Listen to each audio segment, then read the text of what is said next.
It's the Red River Valley Motorcyclist Spirit of America Bike and Car Show, Saturday and Sunday, May 3rd and 4th at the Alara Center in Grand Forks, and they're looking for sponsors and vendors. This is a great opportunity to get your business noticed by thousands of people for this 2 long days of this awesome event.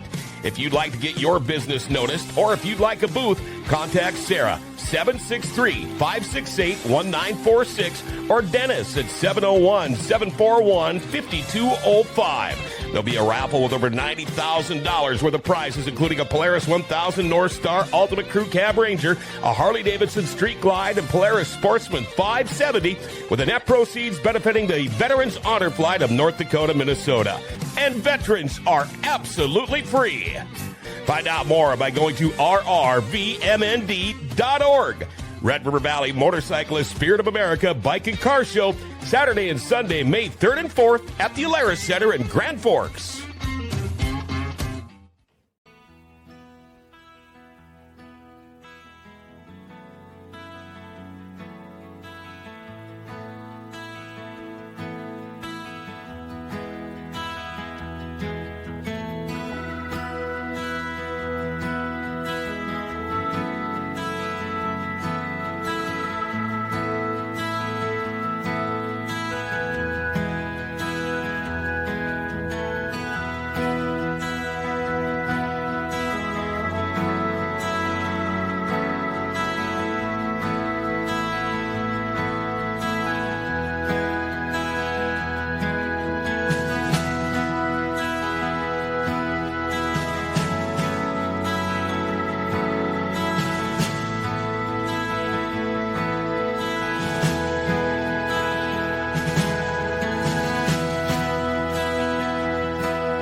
Under starlit nights so grand, where the wolf's howls resound, I find my peace and stand on this hallowed ground.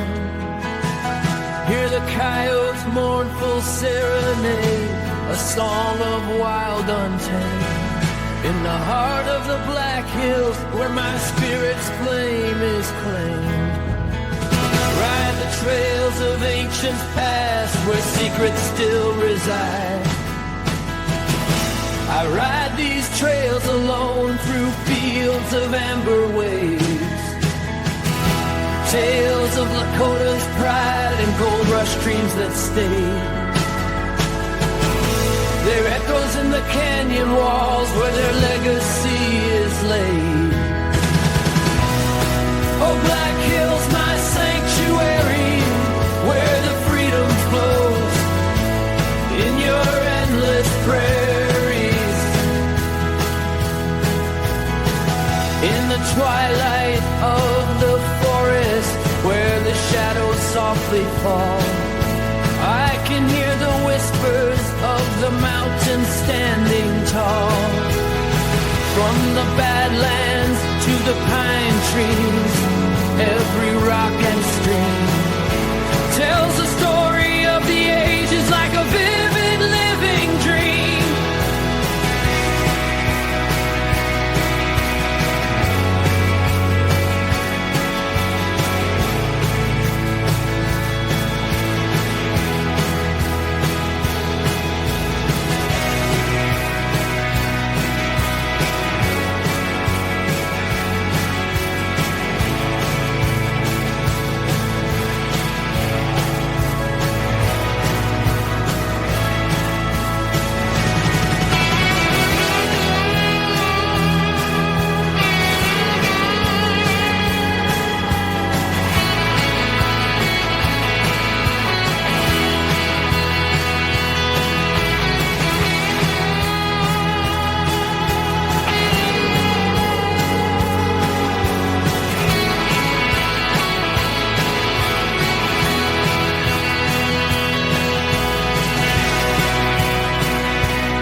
dusk and dawn, through the rolling plains, feel the heartbeat of this land in the hills' veins. Riding through the valleys where the Mustangs run wild, you can feel the power like a tempest outside.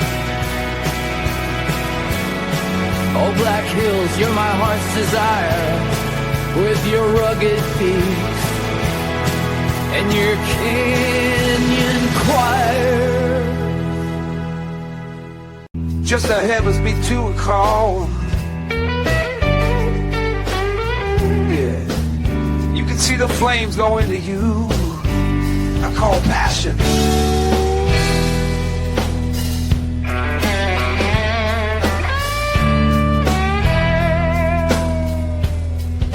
Let's call it the heavens and fire. Never on now, would you?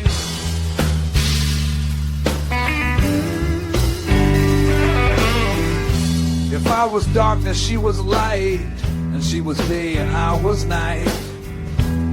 And in the thunder of my heart I heard the truth.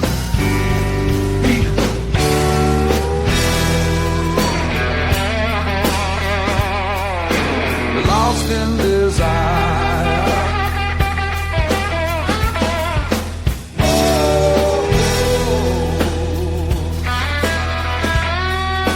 Can't stop the fire. I want her all the time. I want her all now. And my hunger is bright. Just go to heaven through the windows of your eyes to see the meaning of our lives. Beyond the light, two fates intertwine in a dance they call passion.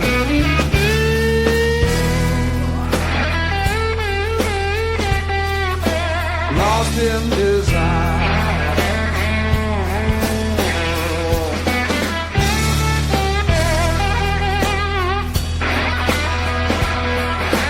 Can't stop the fire.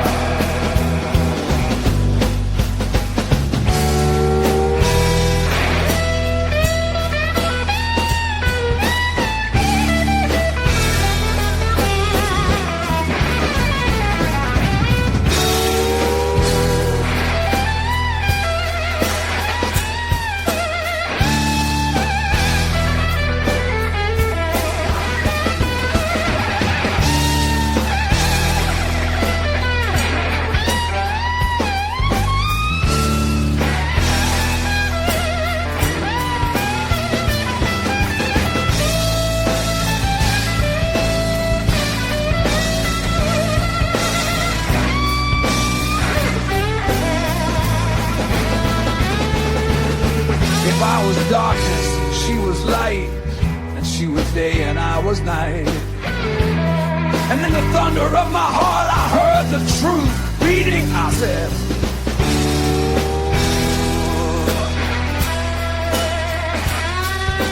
can't stop the fire.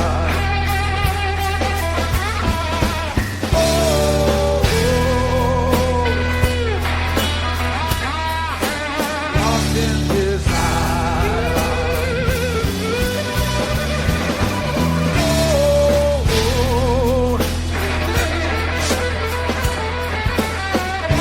Lost in desire.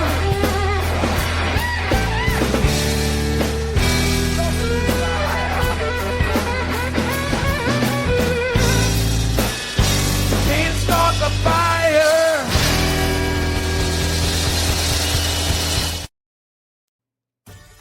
Are you still putting off that project around the house that's been bugging you forever? Do you think you can wait until spring and call a contractor and have the work done ASAP? Well, good luck with that. Executive Properties has openings right now to get that project done.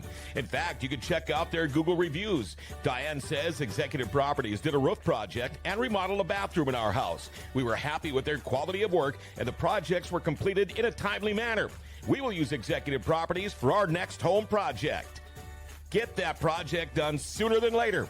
Call Executive Properties, 701-330-1273.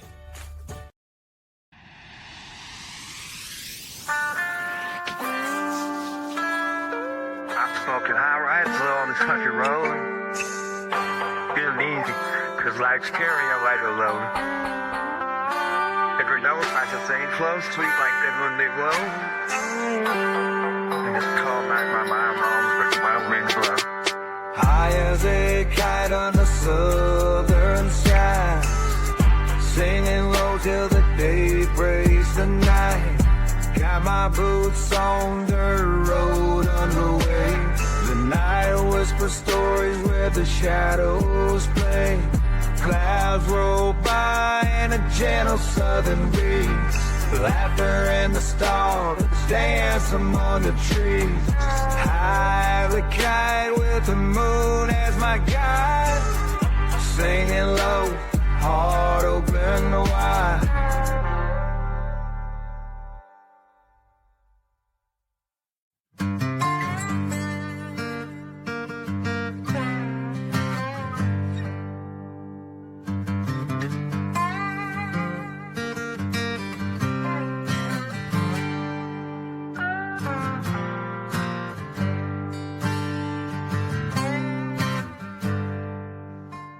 Are you with us? And all same other. Helen, spin my foot was precious. Papa Mayor's to lock late. I'd ask please, and with the time place, happy this third place. Amen. Underneath the star where dreams come true. My thought drip dive on my tongue stay smooth. Ride those rum in a sense of time. If you get it once in the bed, flying out here. High as a kite, give me hit, moving, go. Get my spit in the road. Whatever it's there for the sun in the sky. Singing low with a high pride. Roll with the night, let the gentle wind blow. High and low with a river blow.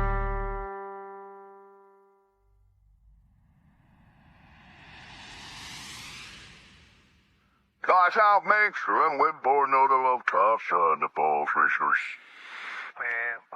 High as a kite on the southern sky, singing low till the day breaks the night.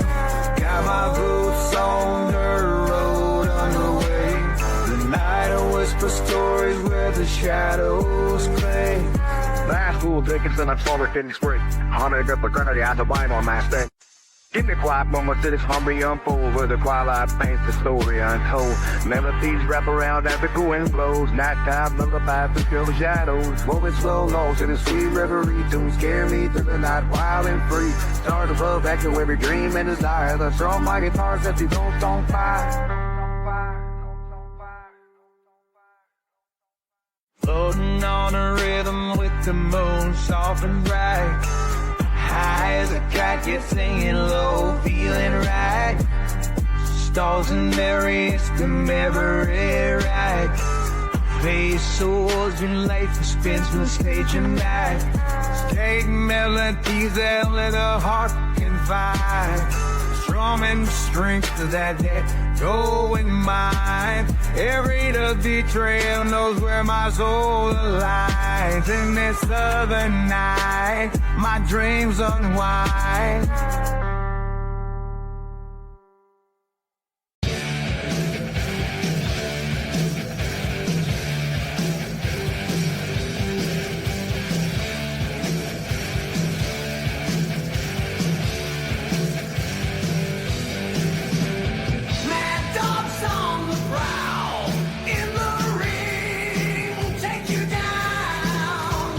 One bite's all it takes. He's the king.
hide.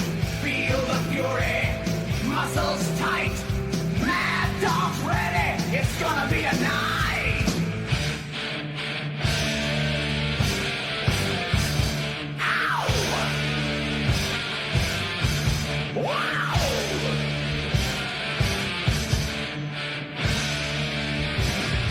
Steel cage closes in. Blood, sweat, that's his friend. Fighting tooth and claw. Mad dog, dog's gonna win. Ow! Wow!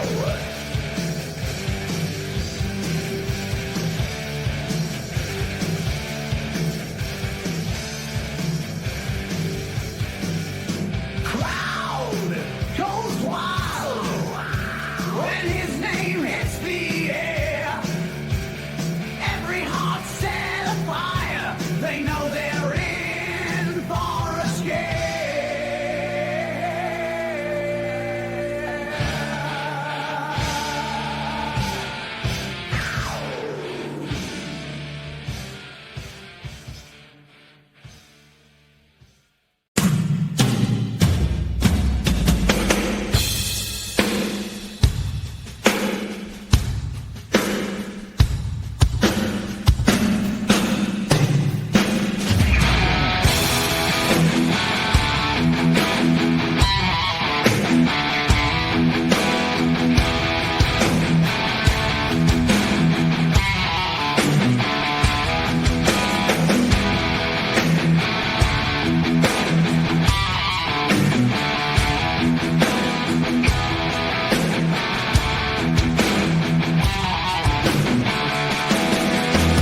Pull on my boots, it's a wild kind of night. Dust on my heels, but the whiskey feels right. Barroom brawls and neon signs.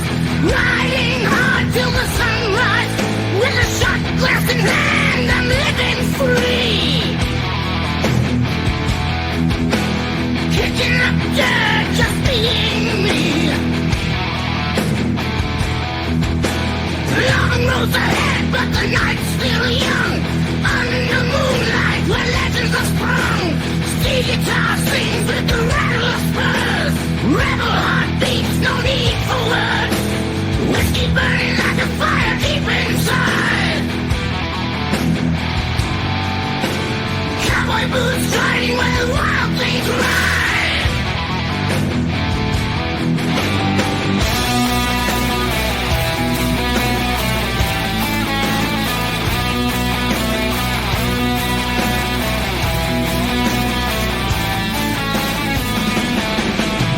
Stumble through the doors where outlaws roam.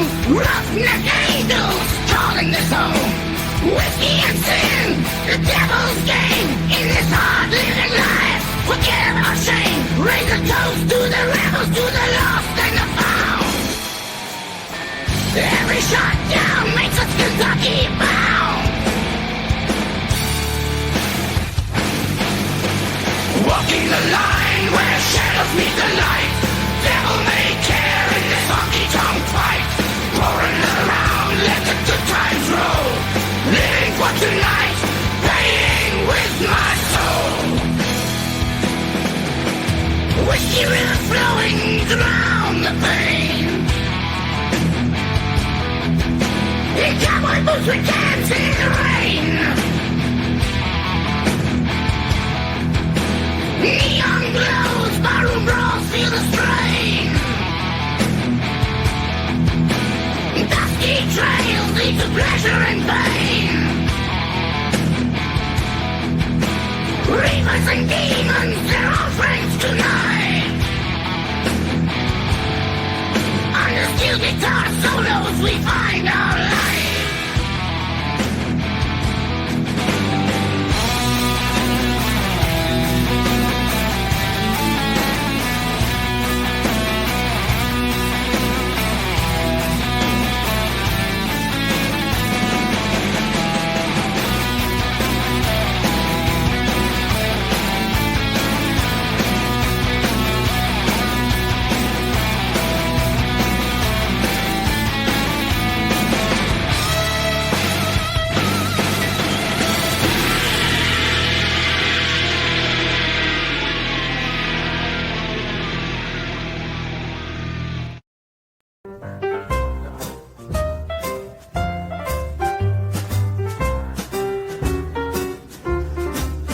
Renegade Radio.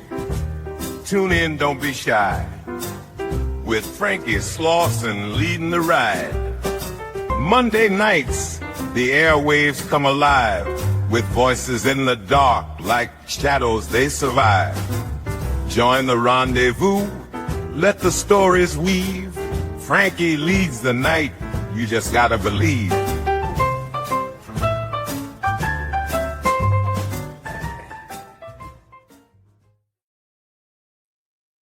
And here we go.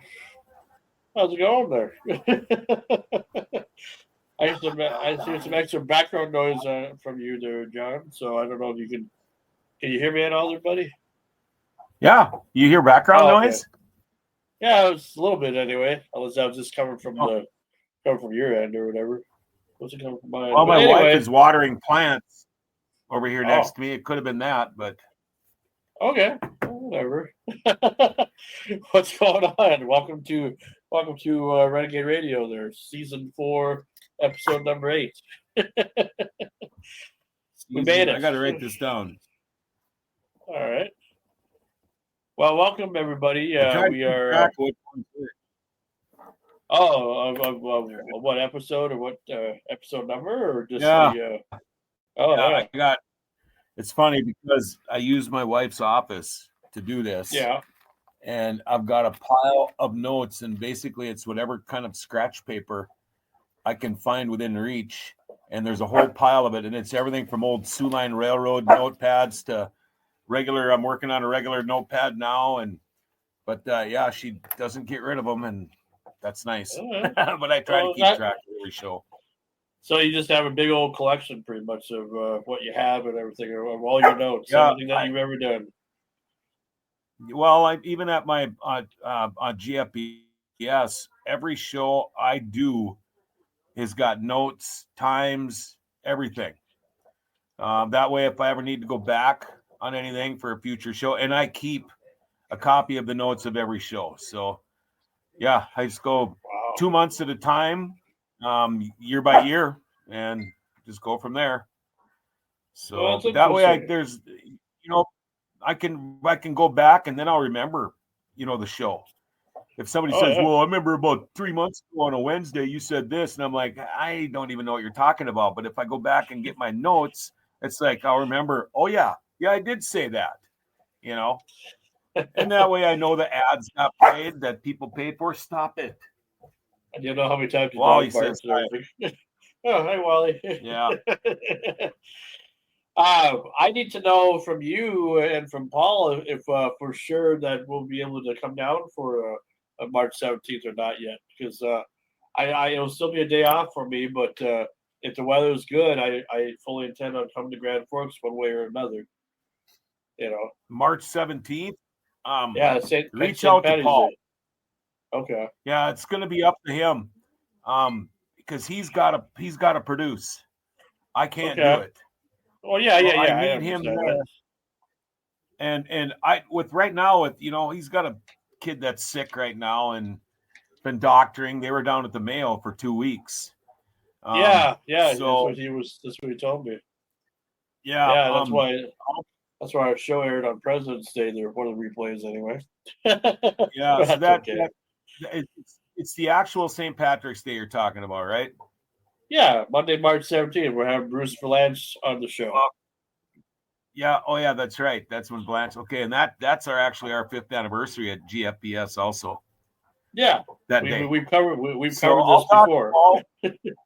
Yeah, so here's the deal, Paul. I know Paul's got no problem with it. It's going to be his wife. So I'll talk to him tomorrow, but and see what he says. Okay. But I'm all for it.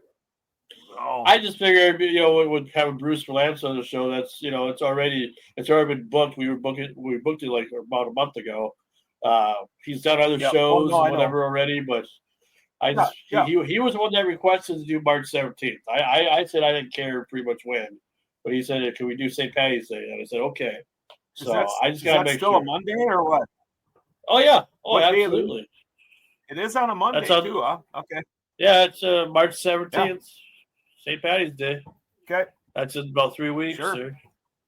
So I just want to make sure that we're all good because like I said, it's all based on the weather for me. Making sure I can make it down. Yeah. Well, Friday morning was the first time I'd seen him in almost 2 weeks. Sure. And I only saw him for a couple of days, a day and a half, and then I hadn't seen him for 10 days before that. So today was actually the first day we worked together. So I haven't even got to talk to the guy. So, but I'll bring it up to him tomorrow, and I don't think it's a big deal as long as his wife has a far enough ahead or whatever, knows it's happening, so she can be ready. But I'll talk to him. All right, well that's not a problem. I just want to make sure we're on the same page, and I'll talk to him too. Text me in the morning. Shoot me a text in the morning. All you got to do is say, "Remember." Yeah, remember what I told you. I using the force. Yep. No, just remember it. I'll know exactly what you mean. So we'll be good. Sure. Well, anyway, where the hell tonight, is everybody? I don't know. I mean, everybody's either sick or they're busy. I know Antique Man's on his way. He did say he was going to show up tonight. Lance is busy. He has some stuff that he had to leave go out of state for or whatever. So it's probably just going to be us. And then I don't know. I haven't heard from Tanya in a while. It's been. What about Screaming Sam? Week. He's doing something. He's busy too. He's doing stuff. So it's just. Oh shit. So it might just be just a few of us, and that's like I've always said. That's why I always ask more people to show up because of stuff like this, so that at least there's somebody that's available. Because I can do it by myself, and I can do it with you. I can do it with other people, but it's just as long as I have, it feels better to have it with somebody. Because you and I have done shows before. We did the Lance Warlock or the Dick Warlock interview before with just you and I and all that, so we can handle it. Tonight we'll have Al Neff, and I'm excited. I'm glad that you're actually on because, like I told you last week, I really want you to meet Al because you never got a chance to meet him when he was on the first time because you weren't even an idea yet as far as for who I was going to add more at the time. We were just on our first season, and I figured, well, Al had me on his show, and I did a 2-hour radio show with him back and forth, virtually anyway, on the air, which was kind of fun. Yeah. And that was a pre-record. Around my 40th birthday weekend, and so, this is a guy that I truly am glad that you're going to get a chance to talk to today because, I'm surprised you never connected before. He's a pretty good dude, and I love him. He's no matter what. He's only got about 10 years less in the business than me. You did do some research on him today or this week or whatever. Well. Yeah, no, I did not really research, but you hear the name too. I mean, I've heard his name before.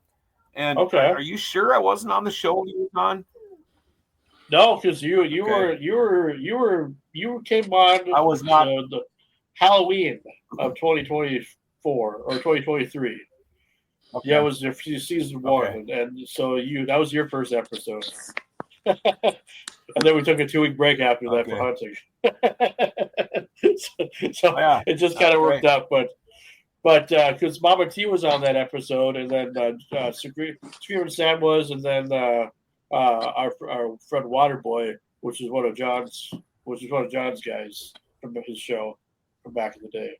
So other than that, man, it's just so Alan Neff will be great, and then after him we will have Eric Edwards, who's a legendary actor who's been on Prom Child 1 and 2. He was in Sergeant Bilko and the movie that we all know, or most of us remember, is National Lampoon's Senior Trip.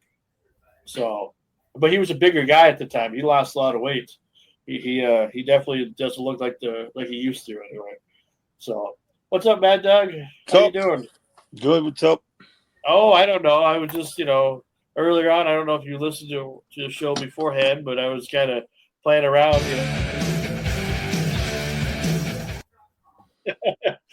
playing your music and stuff, and before you got on and everything. So I missed it. All the times I'm on earlier, and I didn't get on early this time.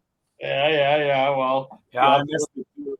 You have to watch the recording after we go live, I guess. What's up, Jean-Claude? Here we go, man. Here we go. Another round. Yeah.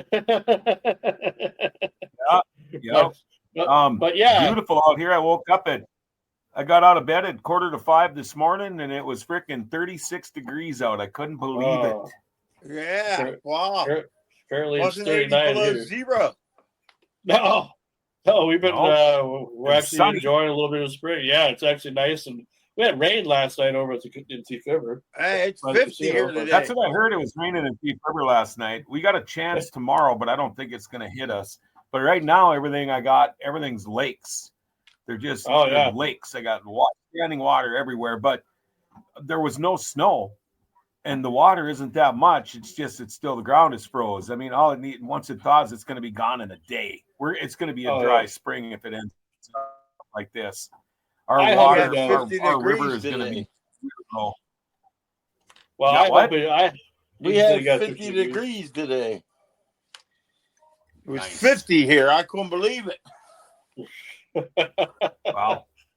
That's we'll get there eventually. We're at 40 right now, at least according to my phone anyway. As far as for Brooks anyway. Yeah, it's 42 here.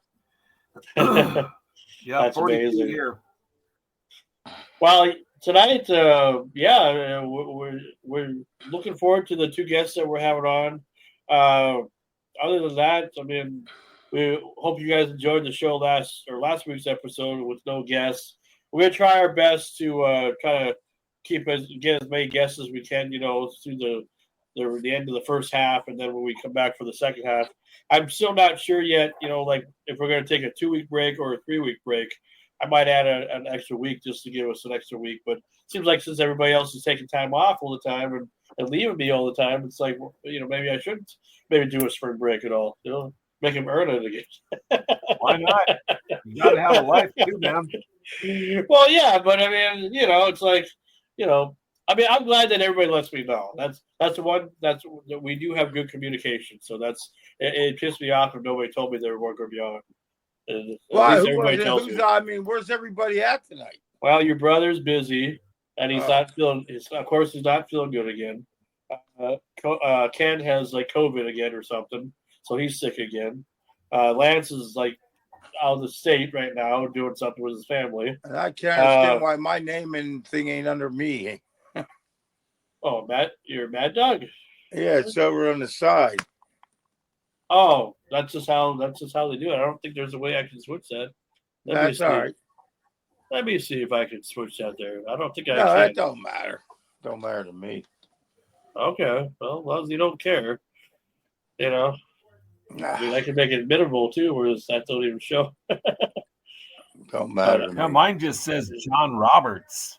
You should have so good about that. You should have a cool title with that. Be like John Roberts, the man with the plan. I could be the Mac to your cheese. Yeah. There you go. You can be my bull. Jean-Claude Van Damme. You can be my bull to your lonely only or whatever, baloney or whatever. Anyway, could be your chin to my nuts. There was something that. So we have a little time because when Al gets here, he's going to be coming on here about 5:40, so about another 35 minutes here.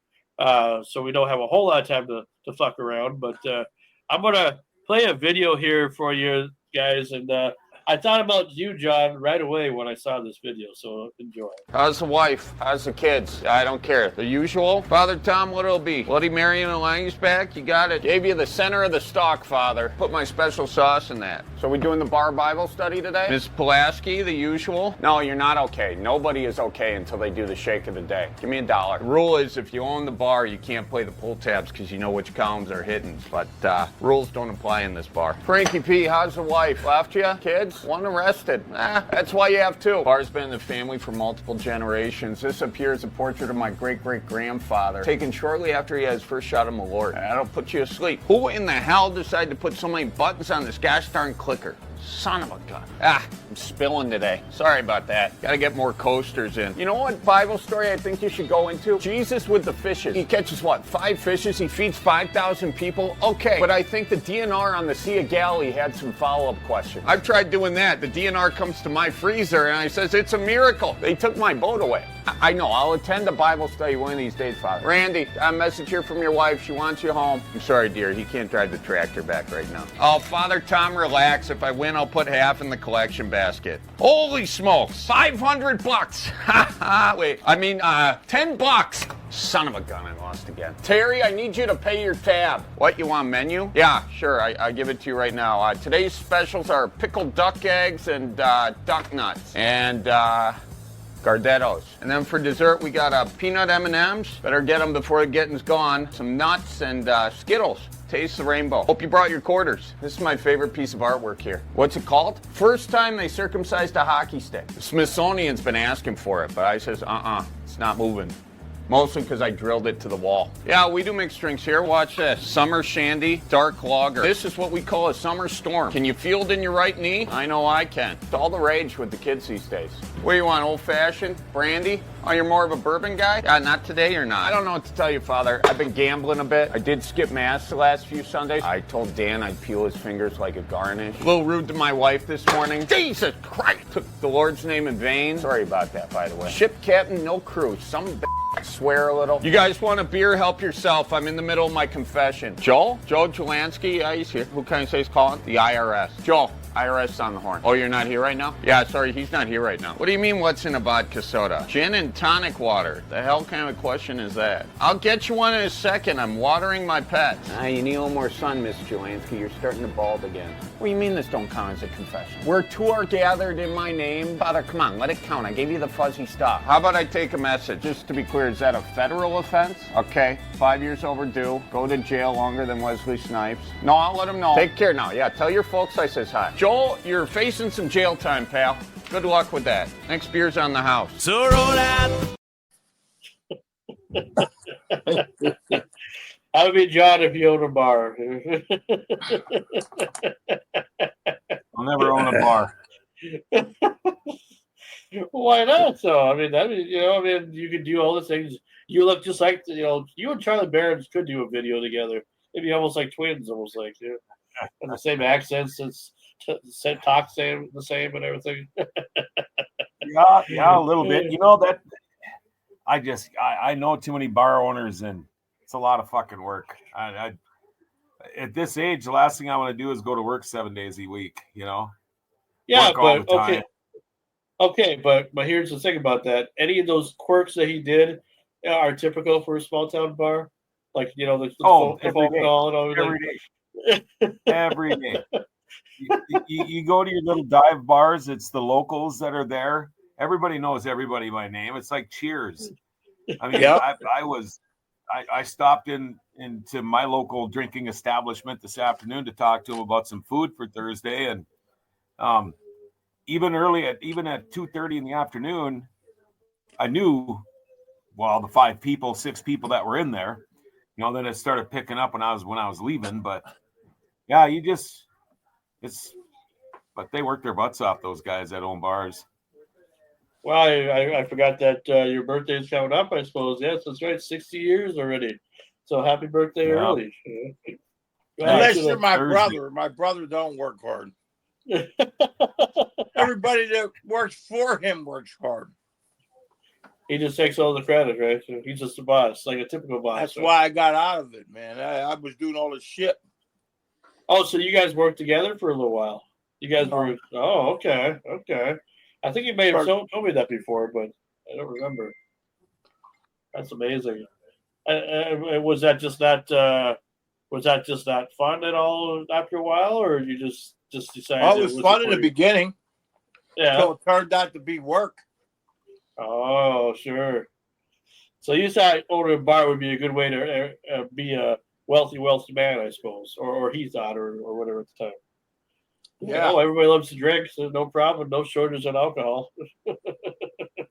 People love to come. So I was spending more money than I was making. Oh. So it got to be a... You hear that a lot with bar owners. Yep. Oh. You hear that a lot with bar owners. That's why I would never own one. Well, how does Rumors do it then? They must know. They must just know how to manage stuff pretty good because it seems like they got a good flow of what goes on over there. It's all in your staff, and BT he's fortunate enough to have Jake, who's a really good manager. He's got a ton of experience. They treat each other really good. BT treats all his guys good. He knows they all have lives.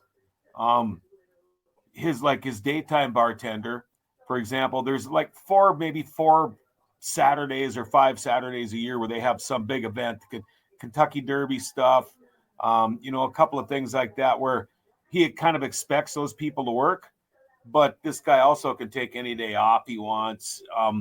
It's all about your help. Same with the Broken Drum. They've had the same girl running the kitchen there for quite a while. They got Tony that manages the bar, does a great job. And the people are happy that work there. They do well. They make good money too. And that has a lot to do with it. So once you get that niche and once you get that crowd, and like Rumors offers, buses to the concerts and Sioux games and hockey games and things like that. And the Broken Drum, they both have really good food too. And the Broken Drum is right by the racetrack. So they just, you got to worry about well. Stealing off you. Got to watch you stealing off you. Your best friends, you can't watch out for, Yeah. And with Rumors, the best food they got is, well, at least I think anyway, is the barbecues, the sloppy joes. And you would figure that's not be the least favorite, but everybody loves sloppy joes, especially at a place like that. At least I think you got to have their mac and cheese. You got to try their mac and cheese, man. If I come up on the 17th for St. Patty's Day, I think I'll do that. I'll try some of that. Get a little bit of both anyway. Yeah, we did that remote on Saturday at Brothers Firearms there, and Rumors had sloppy joes there, but I didn't even have one. I just didn't have time. So, the Broken Drum, what's their specialty known for, or what's something that they're known for in their establishment? They make really good lavash. Their steak tips are really good. Their grinders are really good. They do all kinds of stuff. They do a lot of catering. They have specials every day. Their soup's incredible, different soup of the day. It's a lot of people go there for lunch, construction, carpenters, plumbers, electricians, farmers on rainy days. On Fridays, it's all race people racing. But, it's a really good place to go. Yeah, the food's good. They treat Lori and I really, really well. He sponsors my fishing team, and we do stuff with them, and they're pretty good guys. Good. Well, that's good. That's good because I always kind of wonder about that. I mean, I don't, not that I go to bars a lot or whatever, but it's like I'm always kind of wondering what's the thing that makes them famous? What are they known for? Whether it's good customer service or whatever, but and it's a nice bar. The bathrooms are brand new in it. It's nicely kept. I can walk in there Wednesday on my way to fishing night, and I just walk in. I immediately walk into the walk-in cooler, and because they're my sponsor, this is what they let me do. I put as much beer as I want in my cooler. Then I go in the ice room, and then I say they ask me what I put in there, and I tell them how many beers, and they give me a great price on it, and so they got my beer for the night. But they help me out, so. We bring them a lot of business, so they know there's going to be a lot of people in there Thursday, even though we got hockey tournaments going on here and a big funeral and stuff. But there'll be a shit ton. I bet you there'll be 100 people there. Oh, of course. You're a big deal over there. I mean, you got it's your birthday. Well, I just know a lot of people. Yeah, I just know a lot of people, and it's early enough where a lot of people will show up because we're old. Well. Just because you're old. No, it's because people want to party, and they know you're the guy to party with. That's what it is. Yeah, but I got to get up and go to work in the morning after that. Has that stopped you before? Come on now. You can't fire your own boss for credit, though. You're going to fire yourself? Yes. All I got to do is get up and go do some news. That's right. Well, this month was February, and it's almost over, and it was technically known as the month of love. And would you still marry your wife if she did this right before or right after you said I do? I now pronounce you husband and wife. You may kiss your bride. So this is it, we're really married now, yeah? In the eyes of the Lord, yes. Brilliant.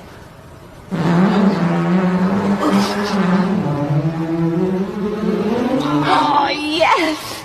I've been holding that in for 4 years.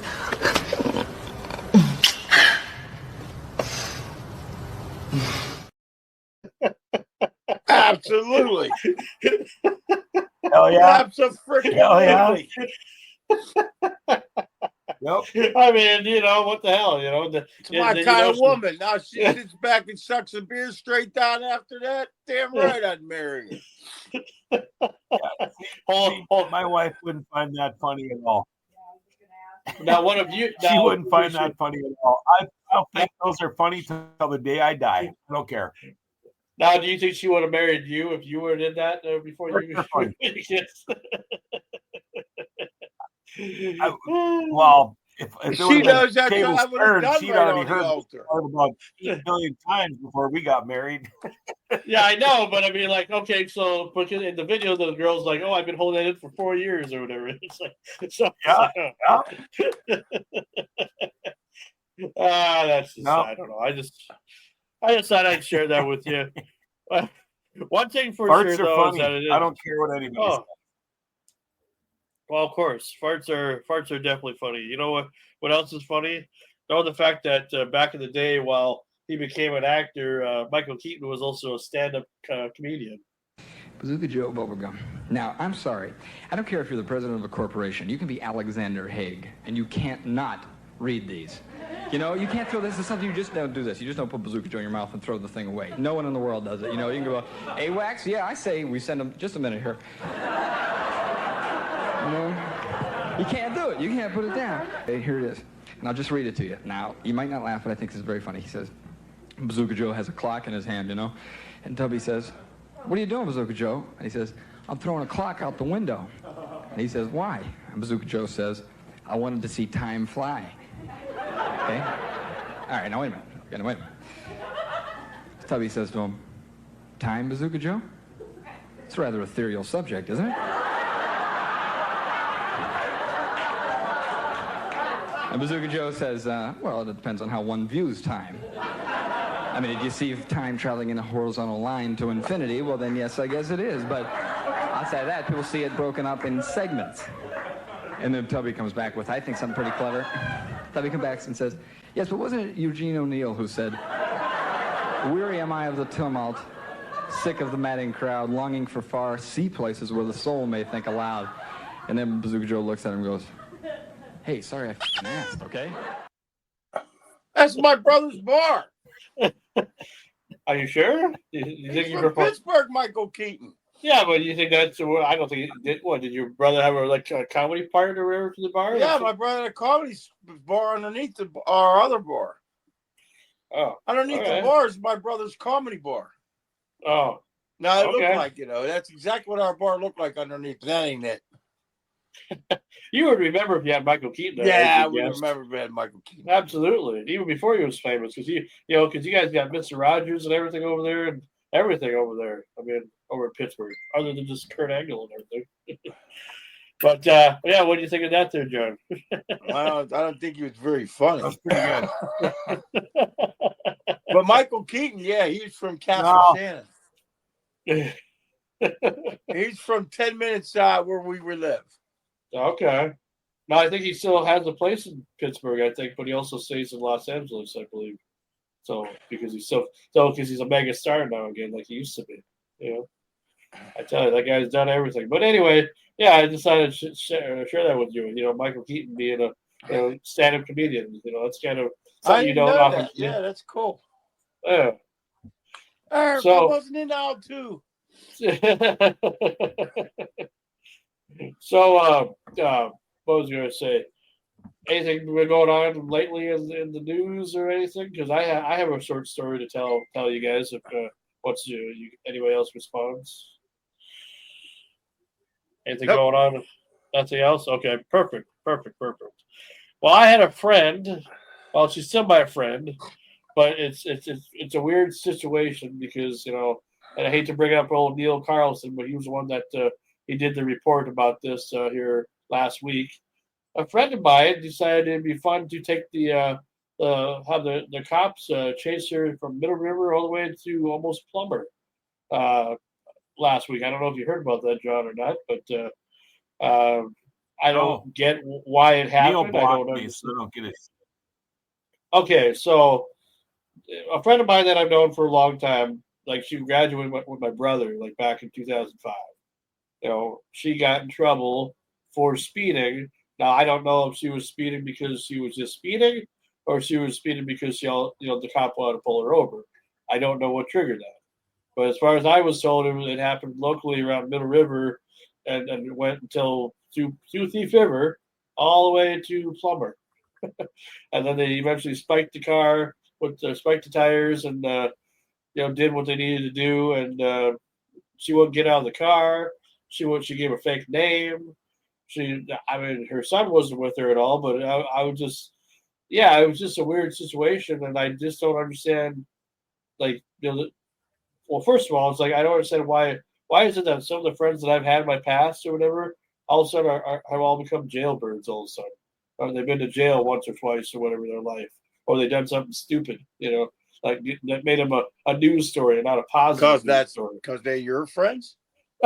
Yeah, but I don't do any of that shit. I'd say my nose is pretty clean, we'll say, But I don't understand, like, why, I'm sure we all have friends like that, everybody does, but it's like, I never thought I'd have that many friends that all of a sudden most of them have been served time or done something so stupid where, they're famous, but not for anything positive. I just don't get it. So I don't know, John, as a news guy, I'm sure, do you guys report stuff like this here and there, or do you not talk about stuff like this at all on your shows or whatever? I'll talk about it if it's on main, as far as our local news goes, like the KFGOs, the North Dakota News, Minnesota News. I don't do anything with him. In fact, like I said, I think he's probably blocked me because I don't get him anymore. Sure. But that's okay because I don't ever report anything that's not right. And so he tends to once in a while. Yeah, I know that, of course you guys, have your little, your little kerfuffle and everything, of course, but it's like, I don't know. I don't understand. Well, going back to my friend, I don't understand why she thought it'd be a good idea to do this. I don't get it. I'm just totally confused. You can't think for other people. There had to have been something. Was there something more to it? It would have been a He must have been on something at the time, or well, she's been or was there something in the car you were afraid you'd get caught with? That hasn't been said at all. All that. Now you're going to get fleeing and everything else. And then, the fact that she tried to give a fake name and everything, too. I just couldn't believe that. I just like, why would you give a fake name? Does she have a past record? As far as I know, no. I mean, she's always been pretty, she's done drugs before. She's done stuff in the past that I know of, but it doesn't mean anything. No, but I mean, has she ever been in trouble with the law before? As far as I know, she wasn't on probation. Well, for dumb. No. Yeah, that's dumb. Everybody deserves a second chance. Well, she got a hold of me a couple weeks ago and told me she was in the area and everything, and that she'd like to come see me and everything. I said, okay, sure. Let's do it, because I kind of had a crush on her anyway for a long time. And then all of a sudden, this is what, on my day that I'm working, because she has family in the area and everything and all that. And I'm just like, I don't know. I don't know what would trigger that. It's so confusing to me. Because it's just like, what the fuck is wrong with people? I mean, I get it. Sometimes things happen or whatever, but it's like, what's going on? I mean, she lived in the she lived in Washington for a while. You know, she lived there for about 10 years or so. Had a kid. You know. Eric says he's trying to get in. He tapped the 3 dots and nothing. Yeah, I don't know. Yeah, I told him to Mama use T. Chrome. Oh, what's going on, Mama T? Oh no, she's joining us too. Oh, okay. All right. Yeah, Eric, all you gotta do is just use your Chrome, or do whatever you've done before, because I don't know why you're getting Safari messages or whatever. I don't have control over your phone, so I don't know what to tell you. You know, how's everybody tonight? I got $1. Oh, yeah, our comments too. Let's see. Oh, well, I tapped 3 dots. Oh yeah, I'm here. Well, I tapped the 3 dots and nothing. Yeah, tap the 3 dots and nothing. Yeah, I forget that we can do that Uncle with comments. Sean. Yeah, who is Pamela S.I. Oh, is that Mom? That's my mom, huh? I just My realized this is the first time I think brother here? ever on this show without a hoodie. Oh yeah, you're actually well dressed. You're actually like, you know, like we're ready to do a farmer or like a flannel corner with John Roberts. Or I got my work clothes on. You can give us some hardware tips or something or whatever, you know. Yeah. Well, in a little while, our good or my good friend Alan Neff will be coming on here, and yeah, it should be a lot of fun. I can't wait for you guys to get a chance to meet him, because even Mad Dog, I don't think you weren't even on at that time. You were, as far as I remember. No, I think I started the week after that. Possibly, yeah. If I go back and look or whatever. Waterboy was off the air when I come on. Yeah, and that, you know, that's the thing about that. I wish that would have worked out. You know, Sam's original idea as far as bringing some of his guys in, because it could have been a whole different show. I think that's why I come on, because he quit. I think that's why he asked me on. I'm not sure. Well, you said you really enjoyed, you liked what we were doing, so then you wanted to participate. So yeah, and I was just like, well, hey, come on down. You know, we'll take you. I mean, you know, because you like us, because we do stuff like this. I'll be on the throne if you need me. iPhone and iced tea, I'll sit here all day. I could smell this carpet before I even downloaded the picture. You mind leaning to the right a little bit so I can wash my hands? Hey, little mama, let me whisper in your ear. I need to cut your ear hair. The family that sprays together stays together. Excuse me, sir, I didn't mean to look, but you might want to get that hemorrhoid checked out. Anybody up for a little poos ball action today? That's pretty cool. At this restaurant, you can write your name on the wall before you leave. Well, I'll stand up anyway, so this ain't really a design fail. Who do they think's sitting here, and what do they think's going there? Ring, ring. Yellow, good enough construction. Hey, it's Matthew. Let me finish this up. I'll give you a call back. Just wanted to tell you I really like your new tennis shoes. Well, I appreciate that. Hey, y'all want to play some musical chairs while we're sitting here? Hey, now we got toilets for everybody. Hey, I got stage fright. You want to play catch for a little bit? Or are you planning on throwing in catches? I don't know. Mr. Matthew, where were you on the night of August 2nd? I was down there playing a little bit of...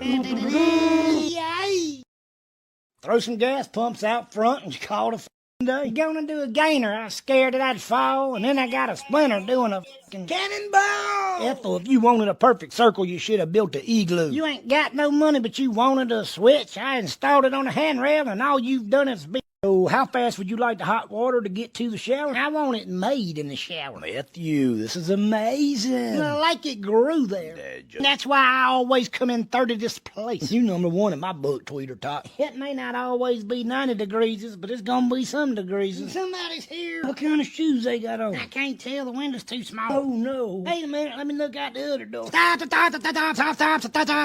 What you gonna do when you get here is fly through the door and do a long jump or hang a right and fall down the stairs. Hey, let me get a Snicker bar. What? I can't hear you. Speak up. Snicker bar. We had a Snicker bar. Throw me a Kit Kat. We had a Kit Kat. You better stop when you get to that speed stop, or you gonna stop. Matthew, fall out that door and check the mail right quick. That's how we introduce Mama T coming back, you know, with some hillbilly Mama T, video. what's up, girl? If I had some sound effects, I'd play some sound effects. You know? Or maybe just have you do it, I guess. That's pretty good. So where the hell were you? I thought that really was. I was like, hey, can we do that kind of stuff? So where the hell were you last week? I know. It's like, how did you choreograph that so good? Yeah. No notes. I have not slept email, at my own nothing. house. I haven't slept at my own house in almost 3 weeks now. Like I've been over here trying to give these boys a sense of normalcy, like cooking and cleaning and generally being there. Eric said he hit your given link and it popped up entertaining studio for a split second, and then it takes me to Steam Yard and it asks him for money. It's not a hold up. I have no idea what's going on. He just needs to figure it out. Hit the three dots in the middle. He did. It didn't work. Well, I don't know what to tell you. I mean, it's like I said, I'm not there to help you. I mean, I'm there to help, but I mean, what am I supposed to do? I gave you the link and everything. You know, you had no problem.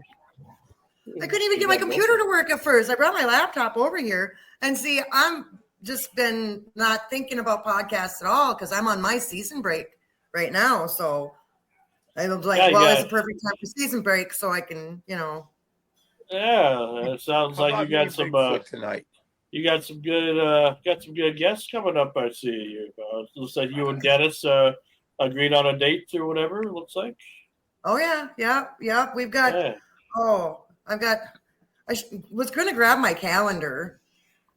Dennis McNulty. He is cool. He's cool shit, man. Absolutely. He's traveled with everybody. He's like blowing up my email with pictures of everybody that he's traveled with, and it's just crazy. All that I will ask of you, and it's just a simple request: just treat him good.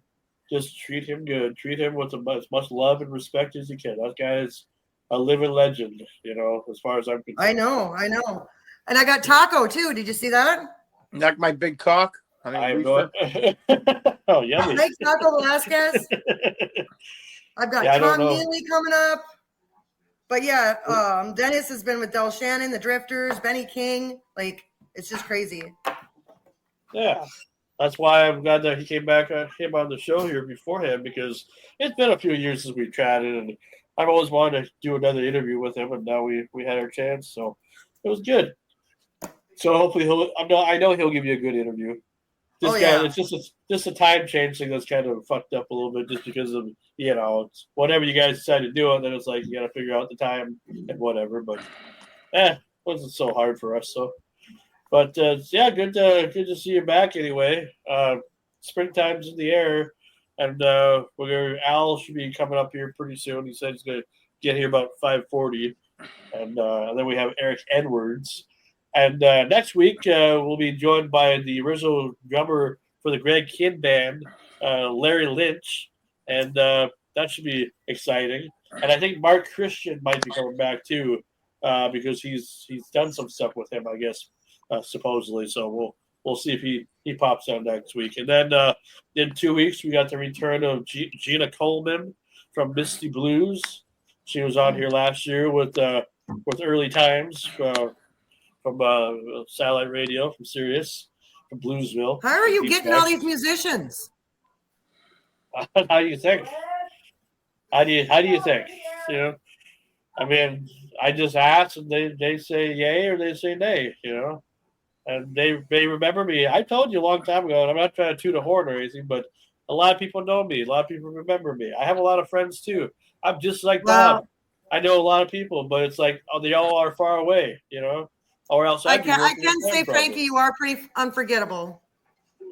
Unforgettable. Oh, and here we go. Here we go. Another round. You are.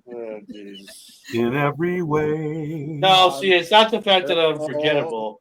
It's just the fact that people like me. That's why they come back.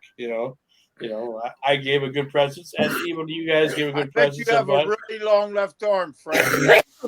Sorry. Frankie, do you have a really long left arm? No. You can pat yourself on the back. Yeah. Yeah, absolutely. I give myself my own reach around for crying out loud. I tell you. Hey, nothing wrong with that, buddy.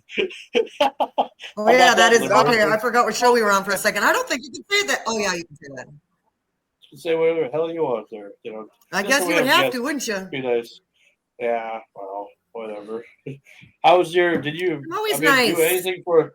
Did you do anything for Valentine's Day then at all, or Mama T? Because we haven't seen you since around that time. Or before then. Couple weeks anyway. It's been. Oh, and that was on Valentine's Day, the funeral. Okay. Yep. Yeah. Yeah. So no, we're not going to have a very good Valentine's Day for quite a few years. Or a good summer or anything, or a good but, July. It is what it is. August. Yeah. No kidding. Anyway. Yeah. No, that's all right. That's all right. Other than all that, I mean, everything's going good. How's the dogs doing? Because I'm guessing they're at Rick's too, or they're following you over there. What's that? Your dogs that you have, your big dog. And your one of them. Yeah, I go home a few hours every day or every other day, and go hang out with Bonnie. But Clyde. Rick here has been holding poor Nova hostage. Every time I try to go home, he says, "Oh, you can just leave her here. That way, they know I'm coming back." He probably feeds her like pork chops or whatever, probably. She gets fed well over here. Yeah. Tomorrow, I gotta work from 8 in the morning till 12 at night. You? I gotta bodyguard some country lady. I don't know, some country rock band lady. I don't even know her name. You don't know her name? No. She coming on doing a tour in your area? She's doing 2 shows tomorrow, but somebody don't like her too much, so they're worried about her. Whoever it is showing up. Well, just get your wrestling gear on if anybody tries to do anything. Get all. Yeah, I'm gonna wear my vanilla, my yellow tights. Get your Hulk Hogan, Hulkamania spirit going. Drink your yellow tights. Drink your real American beer and everything. Yeah, get those yellow tights. You get those yellow tights on. That'll scare all the stalkers away. $400 a day, man. I don't care. Yeah, well, that's good. At least they're paying you well. Yeah. Jeez, $400 for one day. Wow. Yeah, that's a lot of time. 8:30 in the morning. The show don't start till 9 at night. The first one's 7. So it goes from 7 to 9:30. I'm sorry, and then the second one's from 10 to like 12. It's terrible. Oh, you get to jam out. She'll probably give you a guitar, and you guys. It's only a 2,500 seat place, but yeah. Hey, I'm envious of that. I mean, I'm a security guard. I secure nobody. Well, other than the customers, but it's pretty much the same old people all the time, though. It's just standing all day. I just can't do that anymore. They don't let you sit. Well, I'll probably sit the better half of the morning and that, but when it starts, I have to stand stage side, like looking at everybody, making sure we ain't got somebody getting up ready to charge the stage. You know what I mean? Oh boy! And I'm not allowed to get seen by the crowd. So if I can see the crowd, they say they can see me. Well, how am I supposed to do that? I ain't. I'm a pretty big guy. I ain't no fucking Houdini. Well, you can try to learn some magic, I'll go up in the catwalk, which is pretty cool, so I can hang out over the stage. But the only problem is getting down when they try to get to the stage. She'll be dead time I get down out of that catwalk. But I got 4 other guys on stage with me, so I can radio them ahead of time. We got headsets in, Wow, so you're like FBI almost, like, jeez. Oh yeah, it's neat. We got headgear on, man. I can say, hey, there's a creep 3 rows in, tattoos on his head, or whatever, And it says Mad Dog right on his head. Yeah, I'll take a crap right off. I'll shit right off the catwalk right on him. Make sure you had chili the night before or something. That's gross. well, it's definitely not pleasant, that's for sure. But anyway, so that's cool though that you get to do all that stuff. I'm definitely I am definitely jealous of you. That's for sure. Let me see if I can pull her name up real quick, because I think I can do both. Yeah, I can do that. Hold on. I'll tell you her name right now. I never personally have heard of her, but Ian's might have. Hold on. Let me see. Yeah, because I follow a lot of country acts too. So we got Events. Pam Tillits, and Lori. Her Morgan. name is Joss Joss Stone. Okay. That's her name. It's a she. And the tour is called Less is More Tour. JOSS, Joss Stone. Have you ever heard of her? Okay. No, I don't think so. I mean, she's a new very artist. pretty. Or something. I mean, she's a pretty girl. Yeah. Okay. You can look her up, see if you know who she is. Maybe if you look her up. Now, I still got. I did that without losing you guys. That's pretty. I'm getting good at this stuff, guys. She's 37 Remember the first couple weeks I couldn't even get on. She's 37 years old, born April 11th, 1987, and she's married. Oh, did you pull her up already? Yeah, she's from the United Kingdom. Oh yeah. So she's a UK country artist. She has no hits. What's her hits? She has any hits on? Let me go back and check. I wonder how. I mean, I never heard of her, to tell you the truth. But it's like she has some early Did you say Joss Stone? Yeah. Joss Stone, yeah. Right to be Yeah, wrong, she's actually pretty Whatever famous. Future Man. You I have never me. heard of her. Never Forget My Love, Super Duper Love, Miracle Worker, and Tell Me What We're going to do. I'll tell you what we're going to do tomorrow morning, pal. You better have lunch for me and everything. Oh, we'll feed you sub sandwiches over here. Yeah, I guarantee you what I'm going to get. Nothing like I did last time. I did that for damn what's his name, Gibbons. That guy didn't even give me a sandwich. Jeez. He wouldn't even talk to me. So you were like Billy Gibbons didn't? No. You and him were together by just They were each other? smoking weed out by the bus. Didn't even offer me a toke, motherfucker. I had to bring my own shit. Jesus. That's crazy. That is crazy. What an asshole. He was nice to me. Yeah, you figured that he'd be a legendary figure. You figured he'd be a nice guy. You know, but you think he'd buy me a hamburger or something, you know? You figure he'd actually. Most of those guys are nice radio guys. You know, I don't know. I mean, it's surprising. Sometimes they say don't meet your heroes, but you know, at least in tonight's interview with Al, we'll definitely. I can definitely say I met one of my heroes anyway. You know? I don't know too much about these guys, so I'm gonna just follow your leads. So that's fine. That's fine. Well, Eric Edwards, you should know. I mean, he was in Problem Child 1 and 2, and freaking Senior Trip, National Lampoon Senior Trip. That was a good movie that he was in. Sergeant Bilko. He was a bigger guy at the time. God. He lost a lot of weight, so he don't look like how he did back when he was young. He lost a lot of weight. So probably a good 150 pounds or so, maybe 200 pounds. Like me, I lost 140 and put 20 on.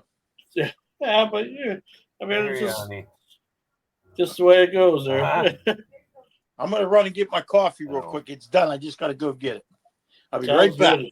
Sounds good. We're just waiting for Al here, so okay, I got a couple seconds. It's just right outside my door here. That's fine. That's fine. That's fine. We got you. Well, anyway, it's just nice that the weather has gotten nice around here. You know, I mean, I'm sure that's good for you there, Mama T. Huh? It feels a little bit nicer outside. You're not. Well, you're probably nice and warm where you're at anyway. Probably. Huh? Of course, she's not hearing me now. All right. Looks like our guest is here. Our guest number 1, Al NEFF, the legendary Al NEFF. Hello there. Hey, what's going on, Al? How you doing? I'm good. The only thing is I can't see myself. Is that normal? You should be able to. I put you on the main, be able to. I put you on the main stage there, so you should be able to pretty easily. I can see you. I can see your other people, but I'm not seeing myself. But but if that's just my problem, no big deal. If you can see me, that's fine. Oh, let's see. How about that? Does that make a difference at all? Because no, I see my name. But I just see a black screen. Okay, well, I mean, that's weird. Maybe StreamYard's acting up a little bit tonight because one guy part of our crew couldn't get in at all, so give him error messages or something.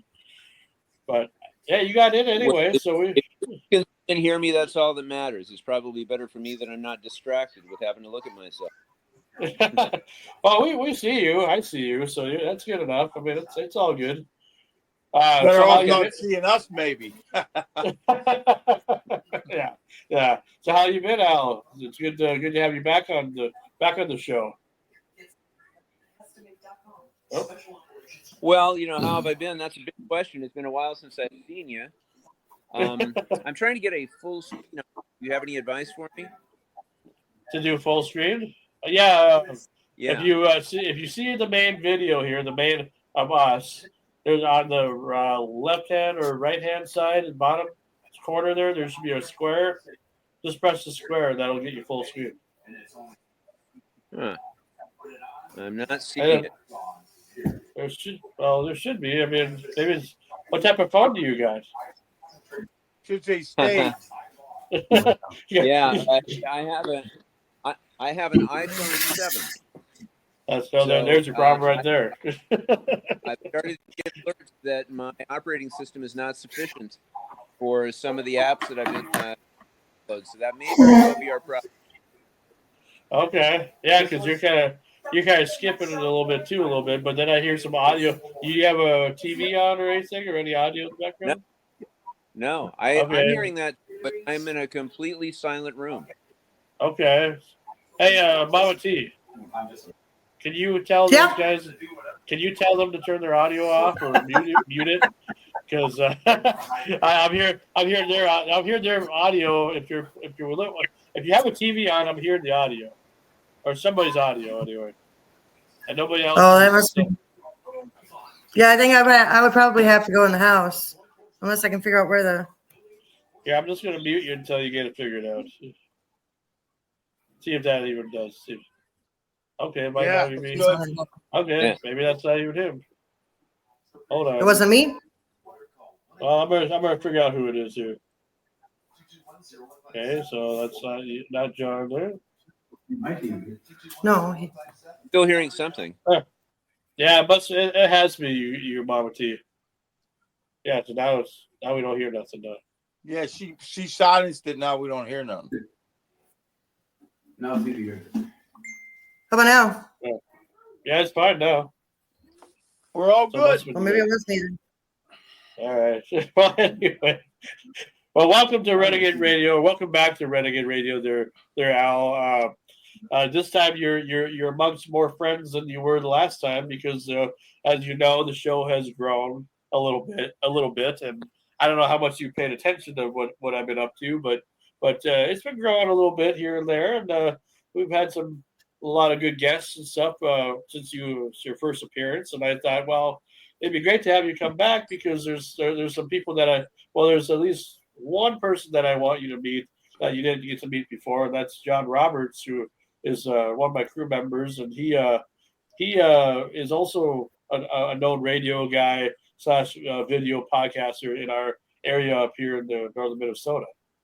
So I thought it'd be great for you guys to interact a little bit and get to know each other and tell your story of kind of like what of who you are and why you do what you do and everything like that. So Al, who are you?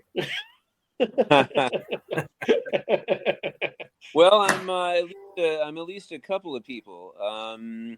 Musically, I specialize in what most people would call classic rock, but I take that to a different level, a much deeper level. With the station that I program, we call it album rock. We have a rotating catalog of over 4,000 songs. But I'm also, I would say I'm a teacher. I'm an educator, and I was a college professor for quite some time. So I try to bring some of that into the programming I do, and particularly with my series Into the Music, which is where I kind of become the rock and roll professor. So if you want to know anything about Led Zeppelin, I'm probably your guy. Oh, there you go. There you go. Cool. Same could be said for Hank Williams or Merle Haggard or Miles Davis. It's not just classic rock. That's right. That's right. Al and I go way back. We go back to the early days of the early 2000s, going back to the days when I was a student over at Northland, and when we were get the discs or like the hit discs or program discs or whatever for it basically the programs of the week or whatever that they would play, and Al was one of those guys that submitted his program to Pioneer 941, and when I first started hearing the Into Music show, I didn't really know what to say at first, because I was just like so blown away by this guy's voice, and I just like, who is this guy? And so it was always kind of triggering to me to wonder, who is this guy? Because at the time the internet was still kind of new or whatever, and so you couldn't really, you had access to some sites or whatever, but it was still kind of limited to what you had, compared to now, where you can just look up pretty much anything and you'll get the info pretty quickly now. But once I discovered who Al was and realized that, once again, the voice doesn't match the person who I thought who he was, or who I would have thought he was anyway. But then once I got to know him and got to finally meet him, in South Dakota when I was living in Rapid City, and then when we became friends, and he's helped me with little projects and stuff like that. I've always been a fan. I've always, he's always been one of my personal heroes, because he's somebody that he gets me.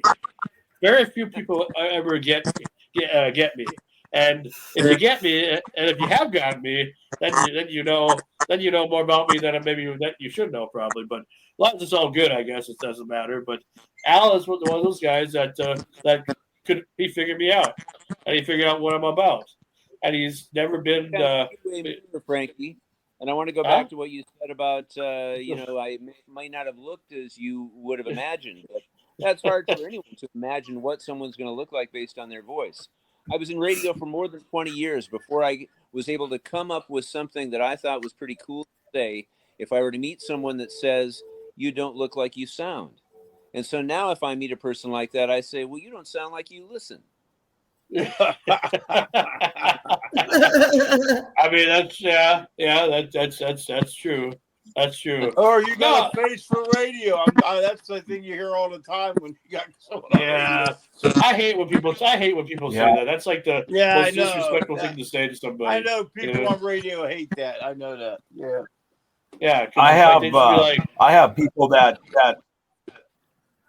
that claim that they've met me before, they know me, and then realize they just know me because of my voice. And that happens a lot. I know you from somewhere. And it's like, well, maybe from my job, and then a lot of times they're shocked when they go, oh, that's you? And that's the thing about radio. They envision something else, Oh, you're him? But then it's a little bit different now because of Facebook. So the station that I program has a very active Facebook page. And I forget about that, because when I'm doing radio, I'm just thinking of radio. And when I went into radio, I thought I could sort of maintain my anonymity. But now with Facebook, my picture is out there a lot. So I'll be at the post office or something, and people say, hey, you're Al Neff. And I'm like, yeah, you're right. How do you know that?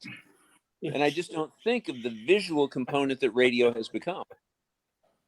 Yeah. And even what we're doing right now, with the screen, it's still, it puts me into foreign territory. I sort of like speaking into the void, not being seen and not really being able to see the audience.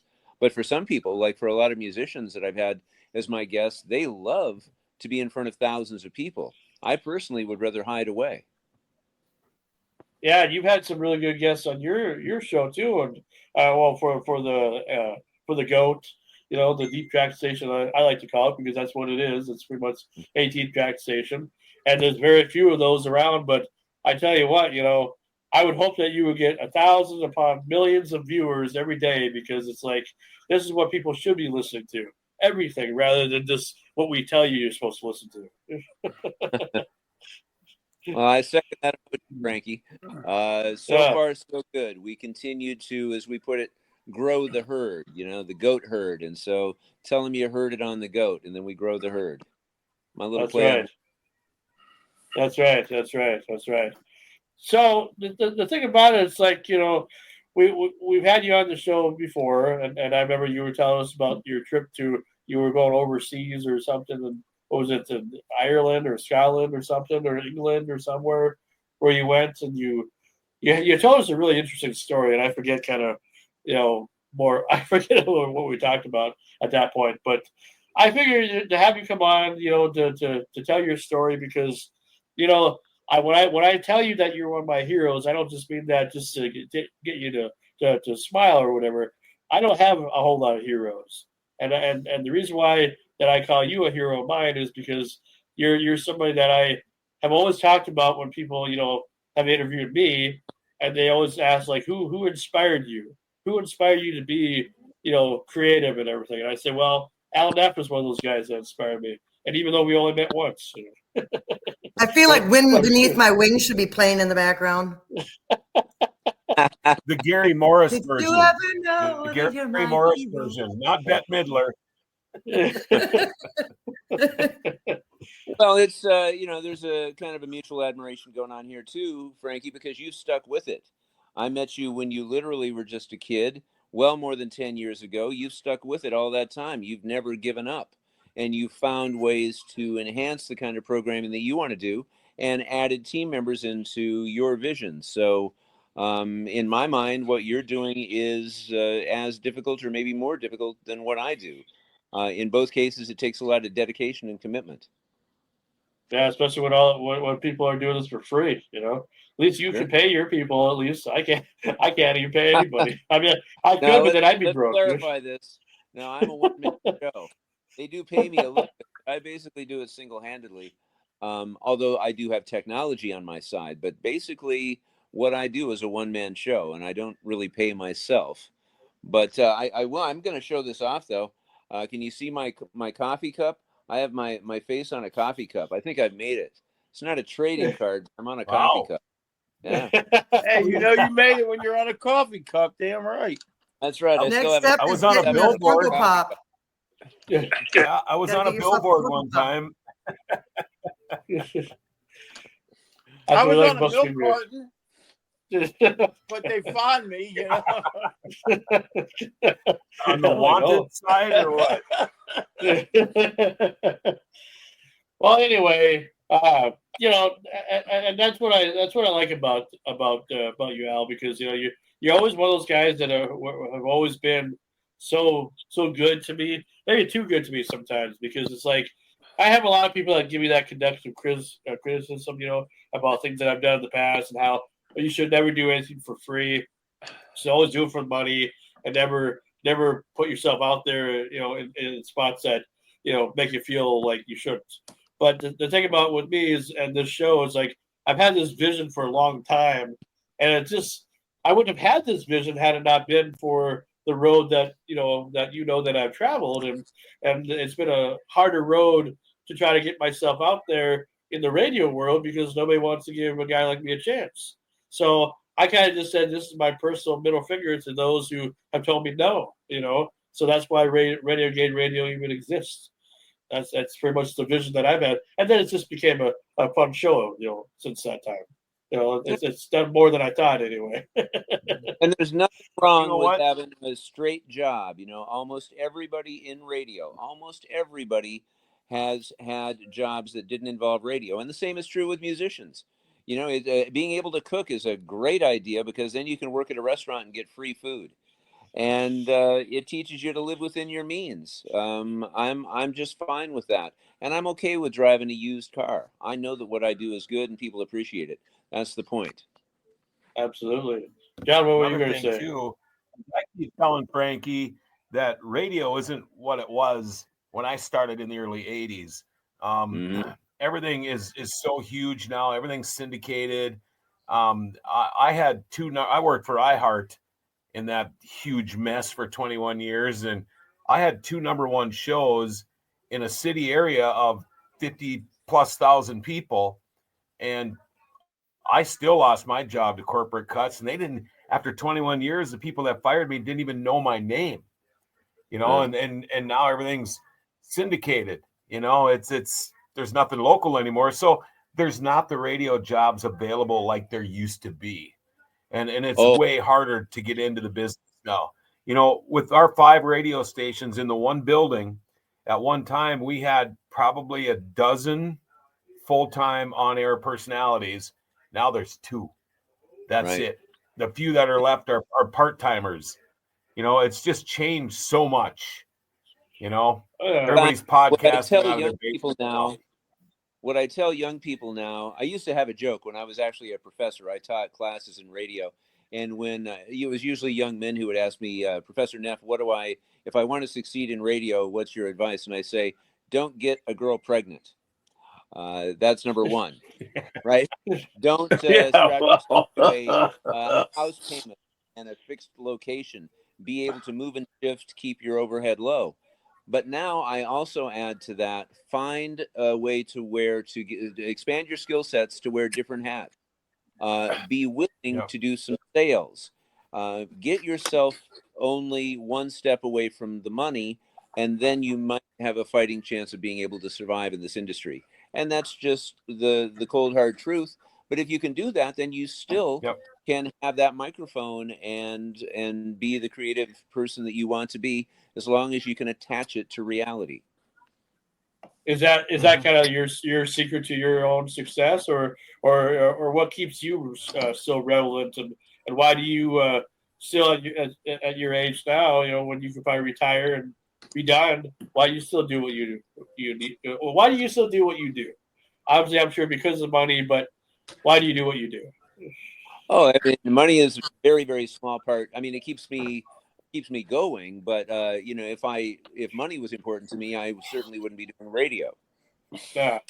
What's important to me, particularly right now in my career, is that I have a very privileged situation, John, that is almost the opposite of what you experienced. I work for a family-owned business, and I basically, it's not that I'm going to say I get to do whatever I want to do, but they know that I know what I'm doing, so they let me do that. And we have a group of 6 stations. The building is actually called the Red House That Rocks. It was built by the founder of our company back in 1962 on the edge of a swamp. I mean, it's really rustically beautiful. And I would invite you to come down and take the tour. It's one of very, very few stations in the country left like that. And they allow me to program this station that is extremely rare. And I feel quite privileged that I get a chance to do that. I lucked out. So do you with think... me? Oh, go ahead. Well, I was just going to say quickly with me. Go ahead. I grew up long hair, earrings. I played bass. I sang in rock bands and played, and I was music, this and that and this. And when it came time, I went to school for radio and television. It was hard back then to get accepted. I think it was 12 a semester. I only had 5 days vacation from the time I graduated high school till I went right back to school. Got hired the day I graduated from radio and television to a country radio station I didn't know shit about. Worked a lot of radio, AM, which you go 40 years deep into your career and you start thinking back, because I worked at some pretty big stations, but the small town AM stuff was probably the best. I mean, it was so much fun, so little pressure. Fast forward, next thing you know, I'm at a classic rock station, AOR Rock. We're one of the top stations in the country, and it's just almost too crazy. And then everything just changed. It just kind of changed.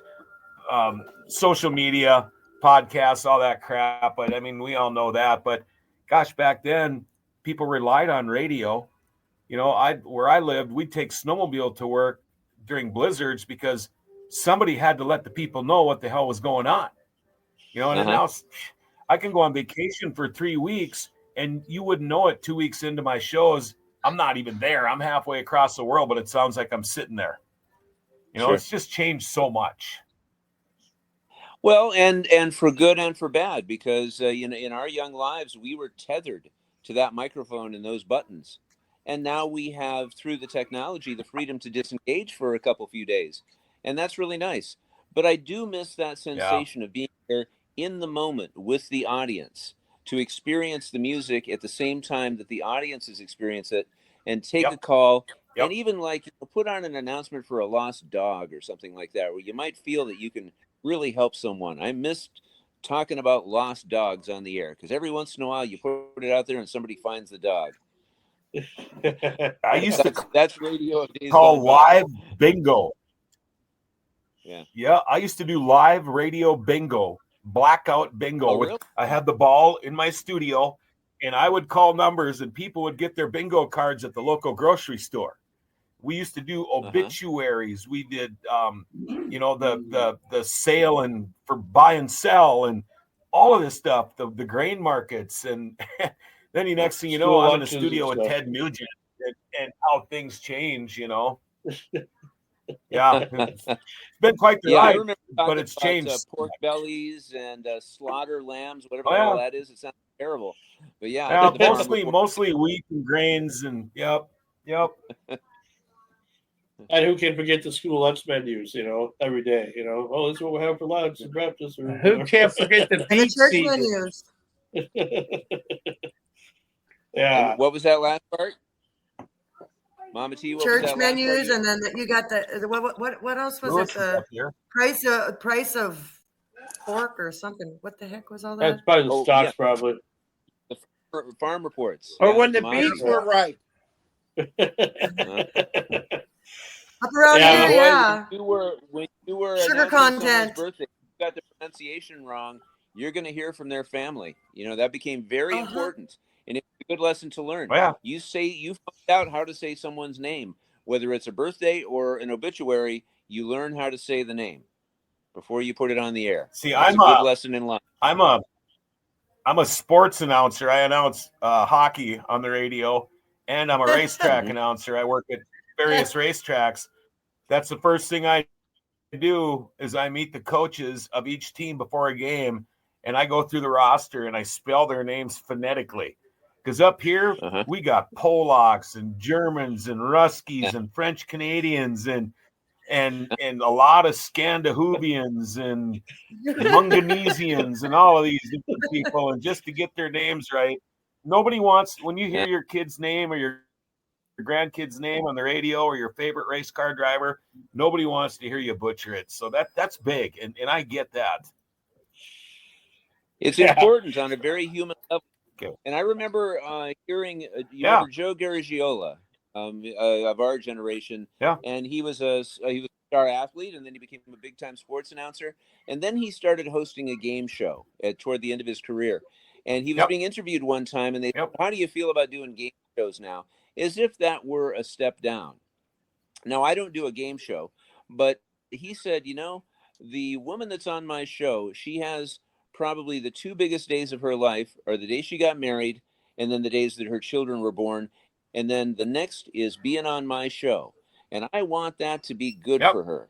It's really important to me. It's important to her. I'm lucky in my world right now. I welcome a guest onto my show, onto my station. I do a 2-hour show every Saturday from noon until 2, where I invite someone from the audience, or they write a letter, write a little letter and send it to your local DJ. And I have someone that may have always wanted to be on the radio, and they finally have the chance to join me. Or I have people that want to pay tribute to their brother who has passed on, or their mom, or it could be anything. And it's very important to me that they know that it is important to me, so that I make it important for them. It's a great honor to be able to do that. Did you guys know the legendary Mike Lang, the announcer of the Pittsburgh Penguins? John, did you know him? Yeah. John, did you know him? Who? I don't know Mike Lang, the name. the announcer of the Penguins. I've heard of him. Yeah, he passed away this week. They had a big thing about him this week. He was one of the ones. He used to scream scratch your back with a hacksaw and all this funny stuff when they score a goal, or anytime, when Sidney would score, he'd have some kind of funny saying, and he was a legendary announcer. I mean, we're in hockey land up here. So right now on the North Dakota side of the river, the state tournament is this coming weekend. And on the Minnesota side, the section championships are being played this week, and their state tournament will be the next week. Back in the day, Minnesota State High School Hockey Tournament, there was only one bigger high school tournament of any sport in the United States, and that was Texas football. That tells you how big hockey is up here. That's the second biggest tournament in the country. And that's talking football, track, basketball, hockey, whatever, soccer. So, yeah, hockey up here is crazy right now, and I got lucky. My season ended. I was done for the year. My contract was filled last week, so now I can just sit and watch it and not have to think about working it. Yeah, well, that's something. That's for sure. Al, you must have froze up or whatever, huh? Looks like your phone's freezing up. Give me 1 second. Yeah, that's fine. When my hockey. Yeah. Was amazed. He's freezing up. You can't hear him. Yeah. I'll move.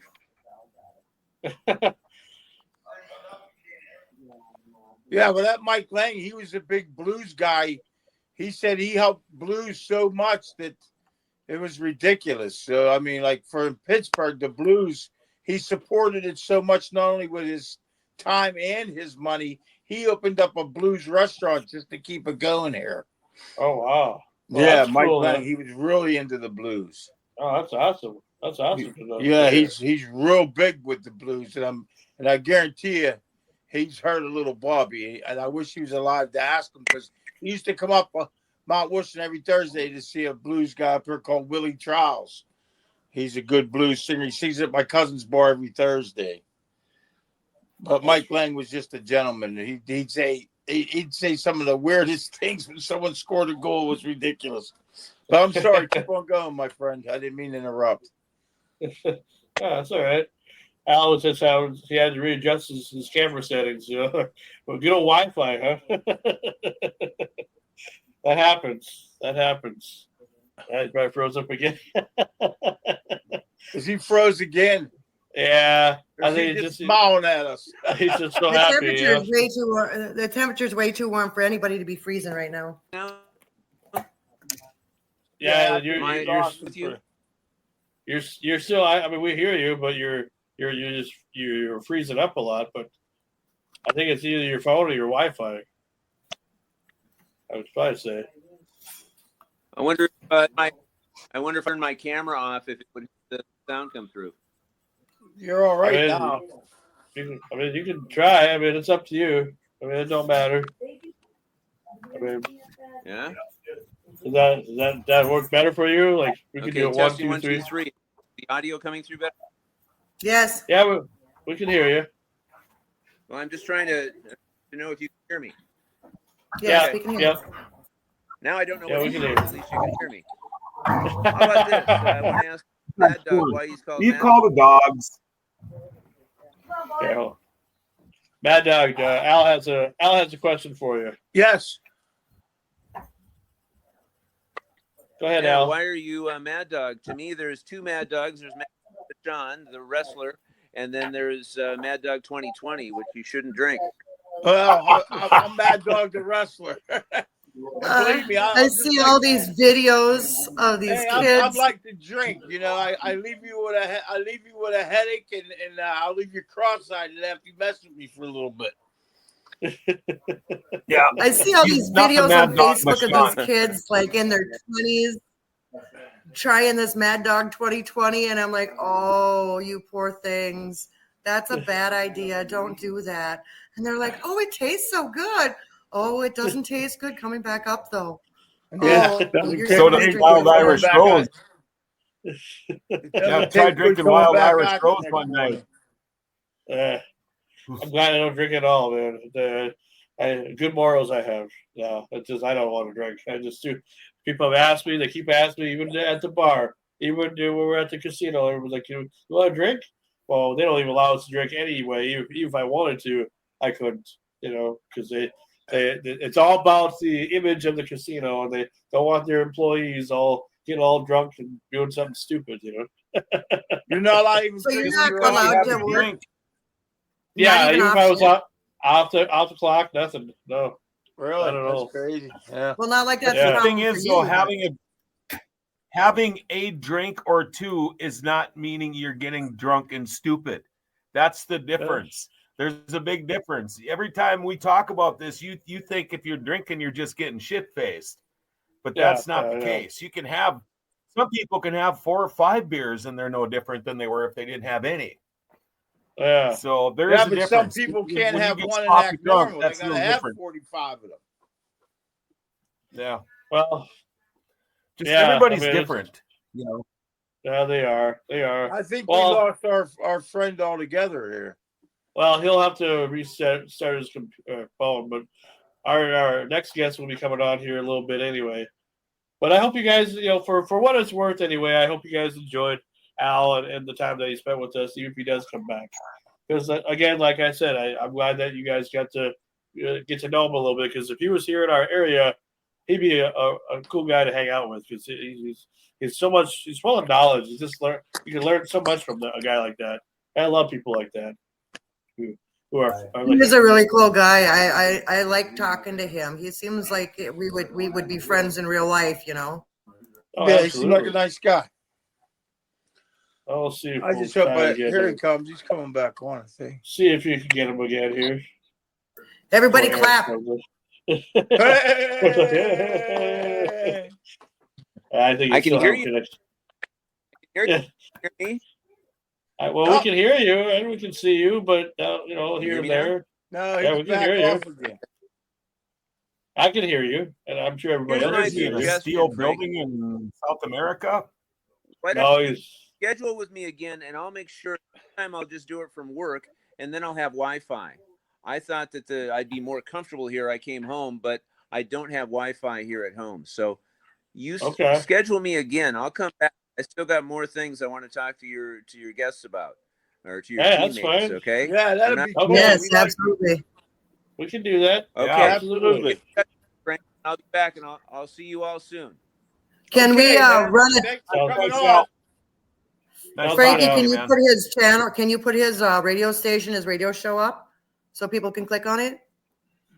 Oh, you mean the link to his deal? Yeah. To his station? Yeah. Oh, okay. Whatever station it is, just go .com. Yeah. Hold on. Let me. Like a link to his station or his radio show. Or yeah. Let me do something here. Hold on. I know what you're talking about. We'll do it like this here. Sometimes.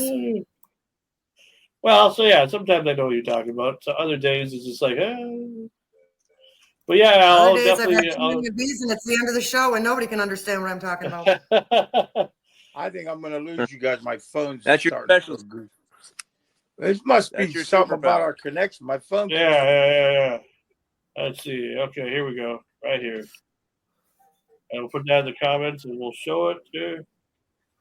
There we go. So that's the website. So if you want to see it, click on it. Or so it's www.540wxyg.com. That's right. Site I got anyway. That's right. And if you just scroll down, then there's click to listen. We have listeners all over the world. I have a crazy old hippie in Belgium that listens all the time. That's a really good stream. Check it out. Those are always the funnest. Like the guys from the Netherlands and everybody over there. They're just the funnest fans and funnest guests. Hi, Ryan. That's awesome. He knows everything in the world about what we call pirate radio. Imagine those crazy people that did radio stations from ships that were out in international waters. And some of these things broadcast at 50,000 watts on a ship, right? With a tower that was 300 feet tall. It's just an amazing story. Mm-hmm.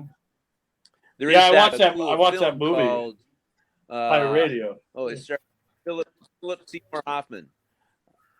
Oh, yeah, love you. Pirate Radio. Yeah, I have it on Blu-ray. The shipped. Yeah, I shipped it rock. Yeah.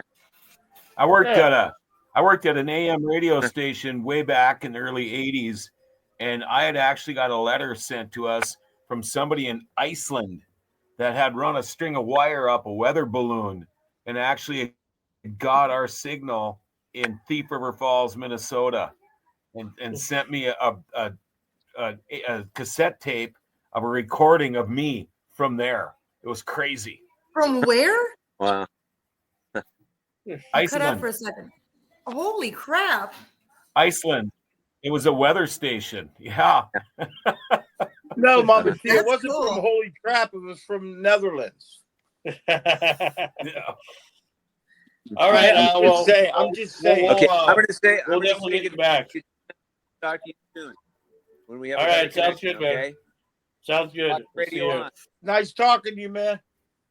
Thanks, Frankie. Nice talking to you. We'll see you again. See you out. There you go. And that was Al. That was Al. Al. That was Al. No, I love Al Neff. He's a good Seems dude. like a great guy. Let's call him now. And we'll definitely get him back That on. dog can be our bodyguard. I'll try to see if we can get him on before we take our spring break here. How come my square's Before so the 17th. small? How do I make my square bigger? Like I don't fit Well, my You're square. on your phone. If you're on your phone, Right. turn it sideways.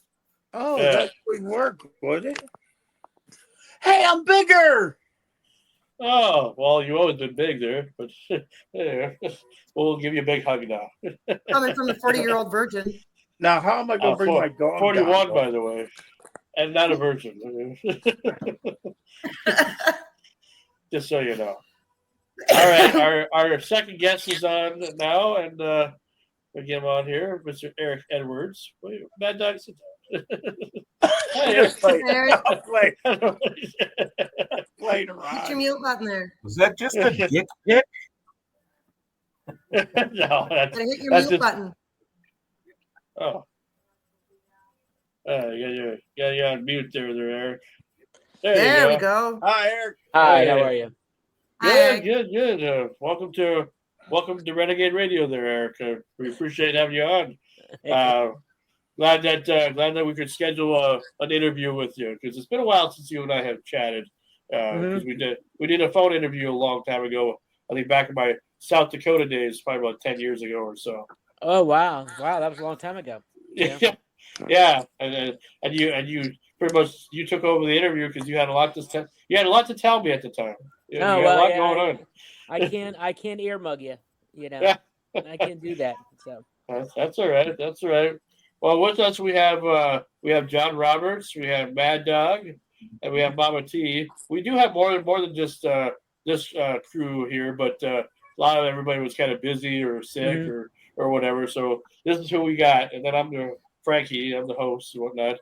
I'm the one that got a hold of you. But ladies and gentlemen, this is Eric Edwards, legendary actor. Has been in some of our favorite films growing up, like the Prom Child series. Senior Trip, how can you forget him not pissing on that car, or whatever? Oh wow, wow, the bus.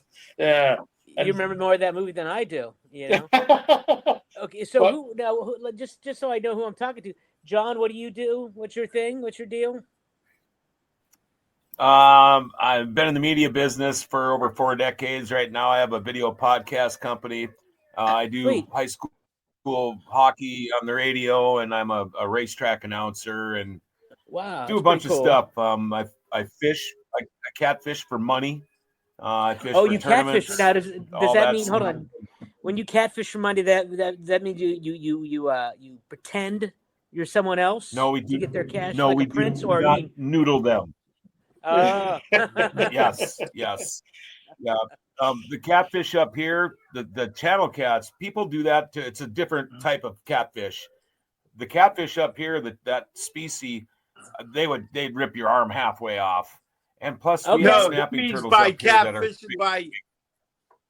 He was beaten by catfishing him over the phone.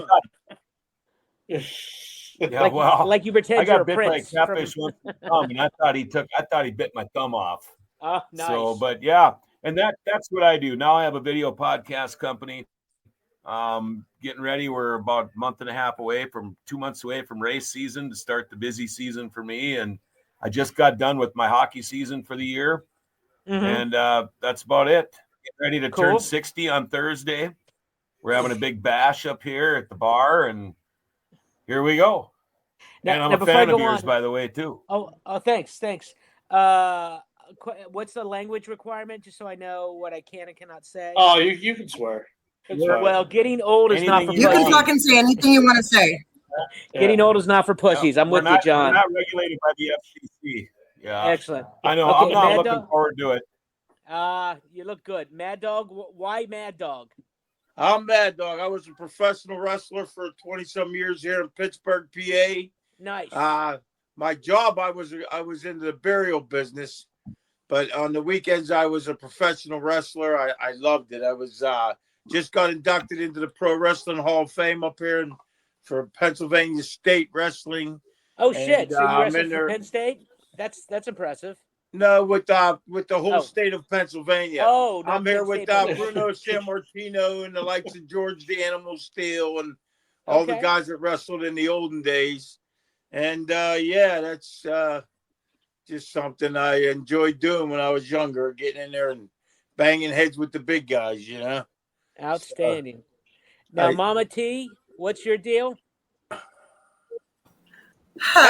Don't ask me what my deal is, but I've got a lot of deals. No, I was dating a musician for 3.5 years, a blues musician, and about a year ago, he had me start my own podcast where I exclusively interview local, regional, national, international, even some indie musicians, other music personalities like DJs or composers or what have you.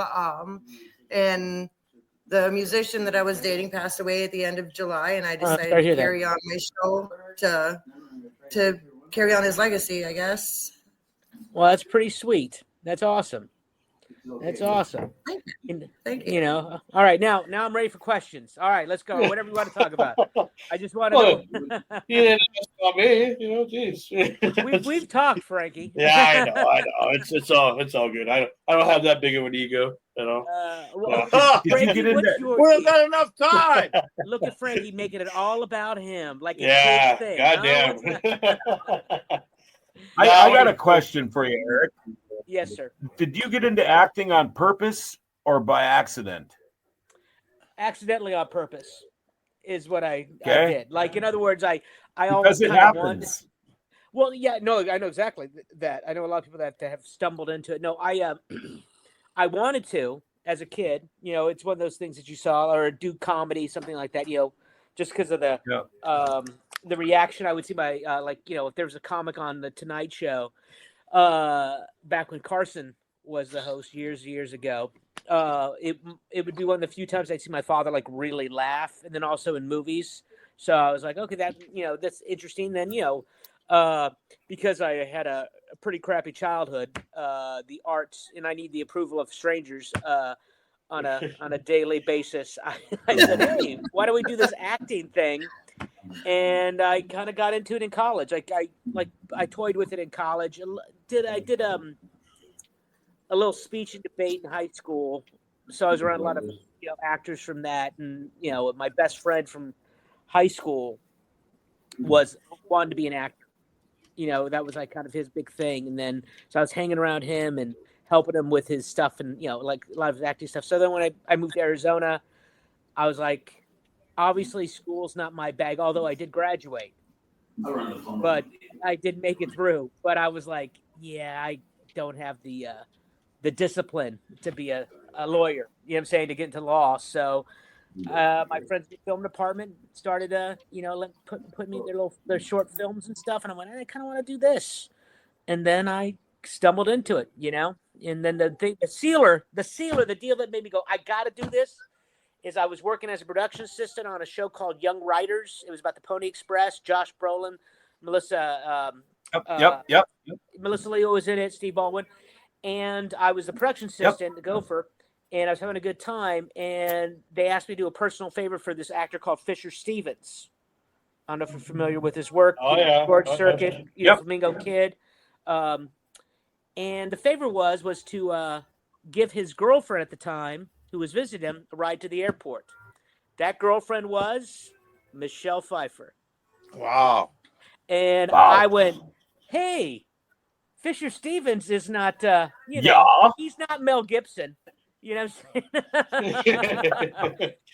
He's closer to me than I am to Mel Gibson. So, and I said, and she goes, he was so talented and so good on stage. And I went, I'm going to be an actor. So that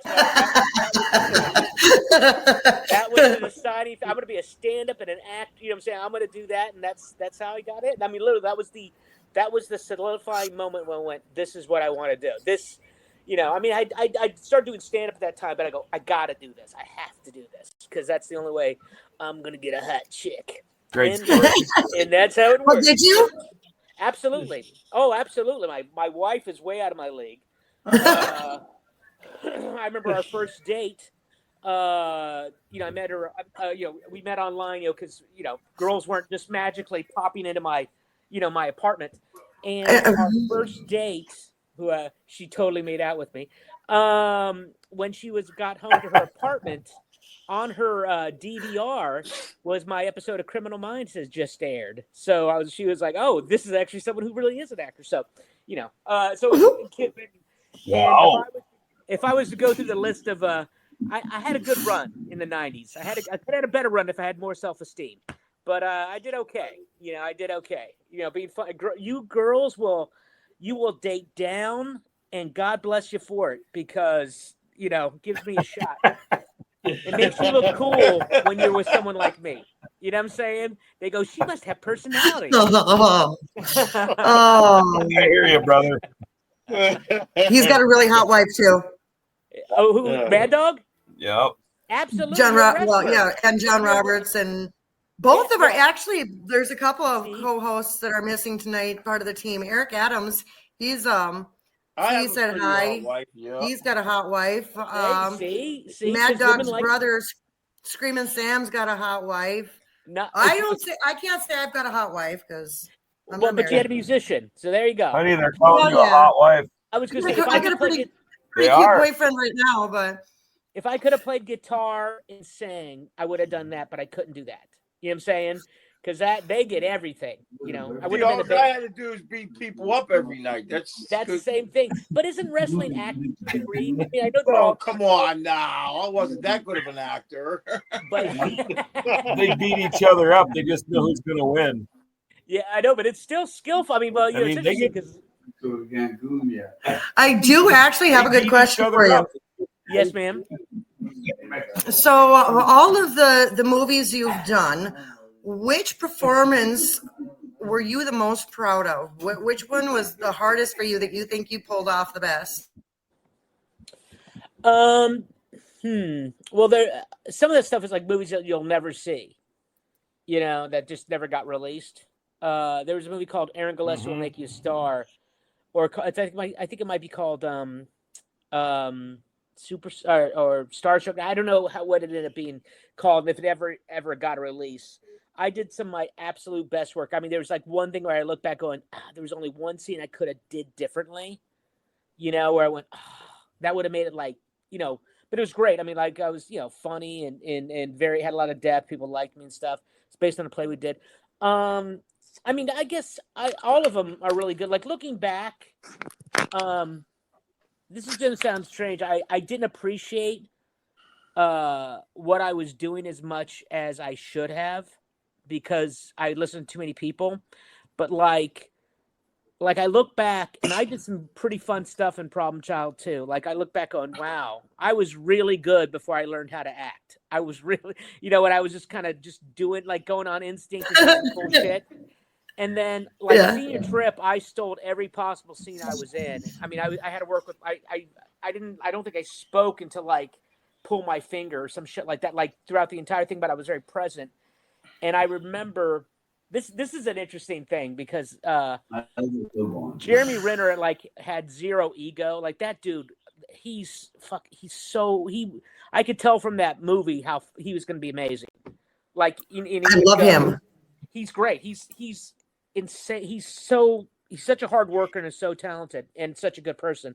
But like, I would steal scenes where literally I was supposed to be the background, just fucking around, like not just sitting, and I would do something silly, and they go, and some of the other people go, "What'd you do this time?" They're all laughing. I go, "I'm just being silly, just being me." Yeah, but actually, and then one of my proudest moments was when we were going to the party. All I was supposed to do was ride my bike across the camera or something like that, and my bike broke.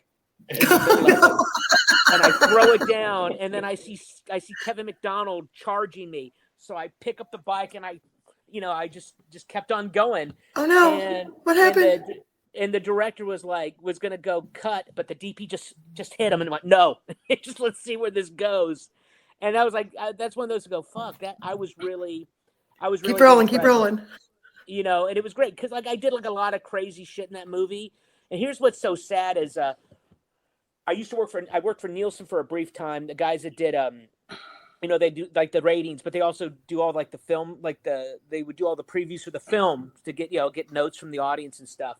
They did one screening of it. If they would have made the movie PG-13, it would have been huge. Because that was kind of the target audience. It was like not rated R enough to get people to sneak in. You know what I'm saying? Yeah. 40-Year-Old Virgin was so like, I gotta see this, or Police Academy was so R that people were sneaking in, buying extra tickets, getting their parents to do it. It wasn't quite like that edgy. Basically, it was rated R because they showed Tommy Chong smoking a bong, like actually inhaling, which then made it R. If they would have just cut that, I don't inhale.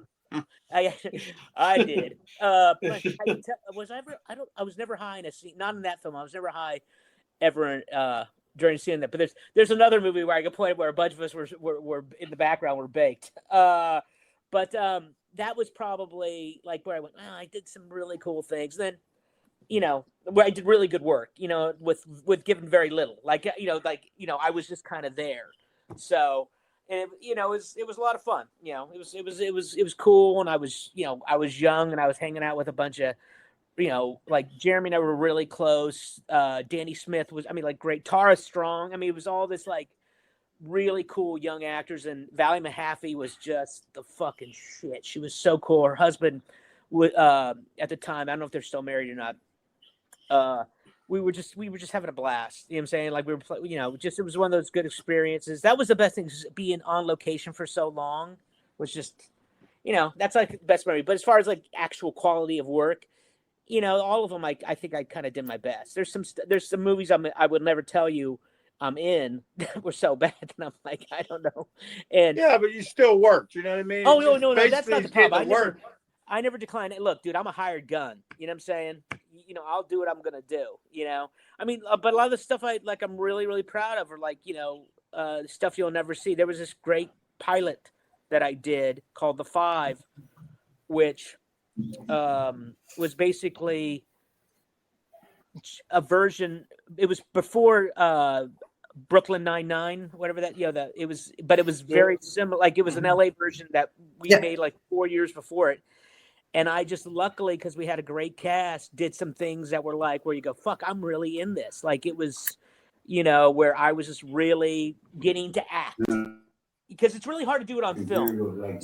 Especially comedy where you're really present because it's so short. It's not like doing a play where you get to kind of like live it all out and have the whole full experience. It's like really short clips. So to get that opportunity where you got to really experience something, doesn't quite happen. So all that blah blah blah blah blah, but it was a lot of fun. I had like a lot of fun, blast, and it was a great time. Next question. I love the high energy. Don't get me talking. I will not shut up. No, that's good. That's good. That's just the thing, But here's what I take from your time back in the 90s, especially. You're one of the big guys. Like everybody knew you because you gave the average big guy, confidence, more or less, that they could do something like this, And I just like imagine, like you're almost compared up there to like Chris Farley and John I beat Candy, him out for Bilko, baby. I beat him out for Bilko. Frankie said that you lost a lot of weight. What made you do it? To get more acting jump parts, or what did you do to lose the weight? Let's see. I because I recently lost 140 some pounds. Oh, did you? Okay, I exercised, I ate better, and I did crack. Oh cocaine. yeah. That really mine was heroin. I threw some heroin in there. Yeah, the teeth are a little bad. No. I just ate less, exercise more. It took a long time. I needed 2 new knee replacements, and I had to get down under that 40 BMI, which was you're a 415-pound guy. How the hell do you do that? You know, I was a 12-pound baby. How the hell am I going to get down under? I was 40 BMI when I was born. Yeah. I was going to ask you, Eric. Late 80s, the 90s. You talked about hanging around with some pretty fun people and having crazy times. Did you get caught up in any of the stuff that was going on back then? I mean, like the cocaine and the stuff like that. No, he didn't snort cocaine. He liked the way it smelled. No, actually, I'm allergic to it. It makes me eat faster. So no, I never liked that high. I tried it in college twice, and I just did not fucking like it. Like, one of the things that made me really not like it is I tried it with this girl and this dude, and by the end of the night, check this out. By the end of the night, that girl, I could see would have like done whatever she wanted. I mean, I was like, wow, this is a jacked up drug. This is a really, and then you hear, like I knew a lot of comics, and also just like, I never got, but I smoked a lot of fucking weed. Oh, smoked a lot of weed. Loved the Mary Jane. Because I used to hang around with guys that did stuff too that I would never do, but that didn't stop me from hanging around them, I guess. And just because it was the party atmosphere, back in the day. I didn't dig the coke. I didn't dig the whole coke, like people that did coke, like that whole vibe. Like, I really didn't hang around. Like, after college, I kind of didn't hang out with very, very many drinkers, man. Like, I like weeds, just so much kind of more chill to be around. I mean, like, drinking, a lot of fucked up shit happens. You know what I'm saying? Like, and when I moved out to LA, the first week I moved out to LA, one of my guys I was staying with got popped for a DUI, fucked up his life. And then one of the stand-up comics I was really good friends with got popped with a DUI and just jacked up his fucking life. And I was like, yo, I got no support system. I can't afford to fuck up, And also alcohol is like crazy compared to like college was like crazy expensive. And, yes. and I drank a lot in college. So I was, good cheers. So I just got up, and then now I prefer to eat my calories versus drink them. You know what I'm saying? If I'm going to do it, So how long for which is own? Yeah. What? So how long did you was it until you decided to like slow things down a little bit and become a family man? Because that you have a kid and you have a wife, as Oh, I got laid. That's what it was. No. That's great. You got his first piece of ass. Not my first, but a good piece. No, it just I got married and just it just happened. Like, in other words, I just I was like tired of being alone. I was getting kind of old, and I had heard that like when you were at my age, if you hadn't been married or had a kid, women really look at that like, hey, what's wrong with you? So I had to knock that out just in case, I got dumped. I go, I tried marriage. But no, I had the kid, and then, things happened with him that I have to be more, selective with what I can do. Sure. Like, I can't just do anything for, it's a dollar and cents thing. You know what I'm saying? If I'm going to be away from my house, away from my kid, away from my wife, I can't lose money. Sure. I can't. Sure. And a lot of the industry has changed a lot now, where they try to get people to work for nothing, and that just like I said, I can't lose money. You know what I'm saying? I can't put my life in and also I can't be in something where I'm the biggest name in it because no one's going to see it. You know, let's be quite honest. You know what I'm saying? That so it's gotta be worth my while. And I've done some stuff here in LA. Like actually there's a really cool film called Don't Say It that I'm in that's actually very, very good. I'm in a few scenes and, you know, I was able to do that and it didn't cost me anything. You know what I'm saying? Like it didn't cost any drama in my family. It was a great cast, good script, a lot of fun, had a blast. I didn't lose anything from doing it. You know what I'm saying? So, you know, right now it's said, I have to, when I do a project, I gotta like break even or make money, or it's gotta be so fucking good. You know, where you go, you know what? I'm going to give this a risk. And it's got to be, someone's got to be involved in it that has a bigger IMDb score than I do. You know, there you go. There you go. You know, which I got zero, like I said, I've done stuff where only my friends have seen. God bless them. But I need, you know, I mean, let's be, I'm very realistic with who I am and what I've, you know, where I'm at, you know, it's that, sure. You know, for the most part, I'm a hired gun, and that's okay. I like that. You know, no pressure. Did you get did you know of anybody that was involved with the fire, or not involved, but like yeah, you know that I houses? Absolutely, actually, unfortunately, sadly, or fortunately, I got to see this person I hadn't seen in a long time. Saturday, I actually ran into one of my good friends, that they lost their house to the fire, and it was just to see just the and he's got a kid and he's married. You know, his wife. It's a cat I became good friends with doing jiu-jitsu, and he came out because like one of our friends was you know, getting promoted and moving to Seattle, so he wanted to stop by and say hi, and just seeing just the just how tired. You know what I'm saying? Sure. You know, and I can't imagine. Like we had our bags, we had our go bag ready to go, but luckily we didn't have to evacuate. And my brother and sister-in-law had to evacuate. And like I know, I know, you know, at least 4 people that lost everything. And you know, some people have incredible attitudes, like my buddy Marco Sante, who lost his house in the Palisades, and he's also like he acts, he does stand up, but he's also a gaffer as well. So he's got a lot of sources. You know, like he can work. But he was and it was adorable. He had his mother, who is, you know, probably in her late 80s, because he's our age, you know, and he had her safe, and he goes, what do we say, Grandma? Or what do we say, Mom? And she's like, everything's gonna be okay. And I was like, I just choked me. I went, okay, you know, God bless you. You got, you know, you have that support system. And look, you got your life and stuff, but it still has an impact. When I was working on Senior Trip, the first day of shooting or second day of shooting, I call my house in LA to find out what's going on. Phone's not working.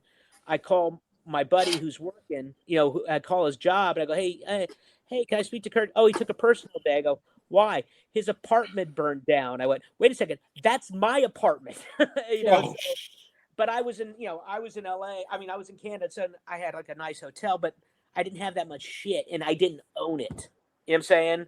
I could imagine losing like it's just devastating. But you know, some people, they have that attitude like, I'm going to be okay. Others, like, it takes you to go, this is a big fucking tragedy. Thank you for the dark question, Mad Dog. I know some people with HIV too, if you want to get into it. No. But we kind of went through the same thing up here. But no. But if you want to donate, there's some great sites. Donate. You want to help. You know. Yeah. Well, Pittsburgh, you're kind of in a lucky area. There's not as many like natural disasters in the Pennsylvania area. You know, like Florida, you got the hurricanes. You know. Hey, we had a tornado up here. Those are quick. I'm from Kansas. That happens all the time. You know. Where we are, Eric. Last week it was almost 50 below zero with the wind chill. Today it was pushing 50 above. Wow. Natural disasters. In 1997, we had a flood up here. The Red River of the North, it's one of the few rivers that runs north, and it runs through our town where I live. It separates Minnesota from North Dakota. It's the border. That river is at its widest point, maybe 100 yards wide. During the flood of 1997, that river was 27 miles wide. It wiped out, I mean, thousands of houses up here. It was crazy. And that's, it was the same thing. The look on people's faces were tired. They were tired. Everybody had to gut what was left of their houses out. You wait for the Red Cross vehicle to show up so you can get something to eat and a bottle of water. And it was just devastation. But the same thing out there, you know, at least a lot of people got to rebuild here. They didn't have to start from scratch, but a lot of them did. My wife's house was no longer. A lot of houses were wiped out to build flood walls. But so even up here in the tundra, we're as far away from an ocean that you could possibly be. But we still get the tornadoes, the blizzards, and the floods. I mean, the cold weather up here is ridiculous. Well, the Southwest has made me really a pussy because I can't stand the cold weather whatsoever and the rain. You know, I like it, but you know, I gotta say it does pull things together because LA, California, we some strong motherfuckers. You know what I'm saying? Because they pulled together, and it's interesting because it's all just what you're used to. I had a buddy of mine, actually, I just saw today. He was, he's been in LA a little, not that long, but he came from New Orleans, so he remembers Katrina. And when I ran, we had acting class and we were just getting over the fires, and he said, "Yeah, it reminds me of Katrina." And he's not, he's not rolling in money. He's not doing bad, but he ain't, he's not wealthy.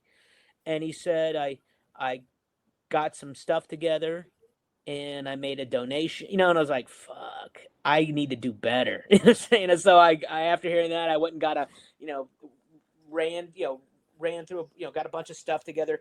My wife used to work for the Fashion Institute down here. So she had all these shoes that had never been worn for like photo shoots that they were doing for the school and stuff. And really high quality, really nice stuff. And we put some donations, and I made some donations. I went, yeah, I guess you just got to help out in, stuff like that. It's fucking, like I said, getting old is not for pussies. You got to go through some shit. That's for sure. That's for sure. Well, we appreciate the time you're spending with us there, Eric. And honestly, it's great to see you again because I always wonder about my Facebook friends. Like I see you on Facebook all the time, but I know this is the first time we've chatted in a long time. So it's first time I saw you face to face. Yeah. Over the web, I have to get on 5 to Facebook friend you, man. Well, yes, or the Instagram. And look, I got to meet Mad Dog, which you're my second friend I know that go by. You're the second person I know that goes by Mad Dog. Oh yeah. Yes. One of the funniest, and it's funny. He's a tough guy. I mean, I'm assuming you wrestled, so you're a tough guy. But he's another. you were a softie. Were you a heel or were you a hero? Or face? I was a baby face for a little bit, but I was mostly a heel. Nice. That's pretty impressive. I used to come to the ring with a midget. Or a small person.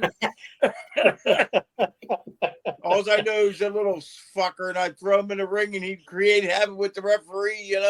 He'd go under the referee's leg, headbutt him in the nuts.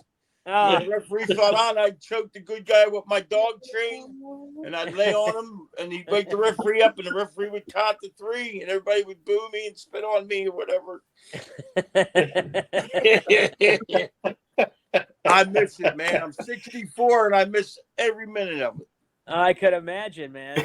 Dude, applause or that reaction is addictive as fuck, man. Just that crowd. I went to a show on Saturday and they wanted me to do a little thing. They wanted me to get in the ring, and I just couldn't do it because I know I'd get in there and I'd probably hurt somebody for real. I was just that fired up. But yeah, it's crazy, dude. It's crazy. So there we go. Yeah. Well, we appreciate you, Eric, and love you, Eric. I just want to say thank you for spending time with us and making an appearance here at Renegade Radio. Hopefully everybody enjoyed that. Is there anything that you're up to that people want to know about? I'm gonna put a post up. If not, you can definitely Google it or actually Facebook it. It's Don't Say It.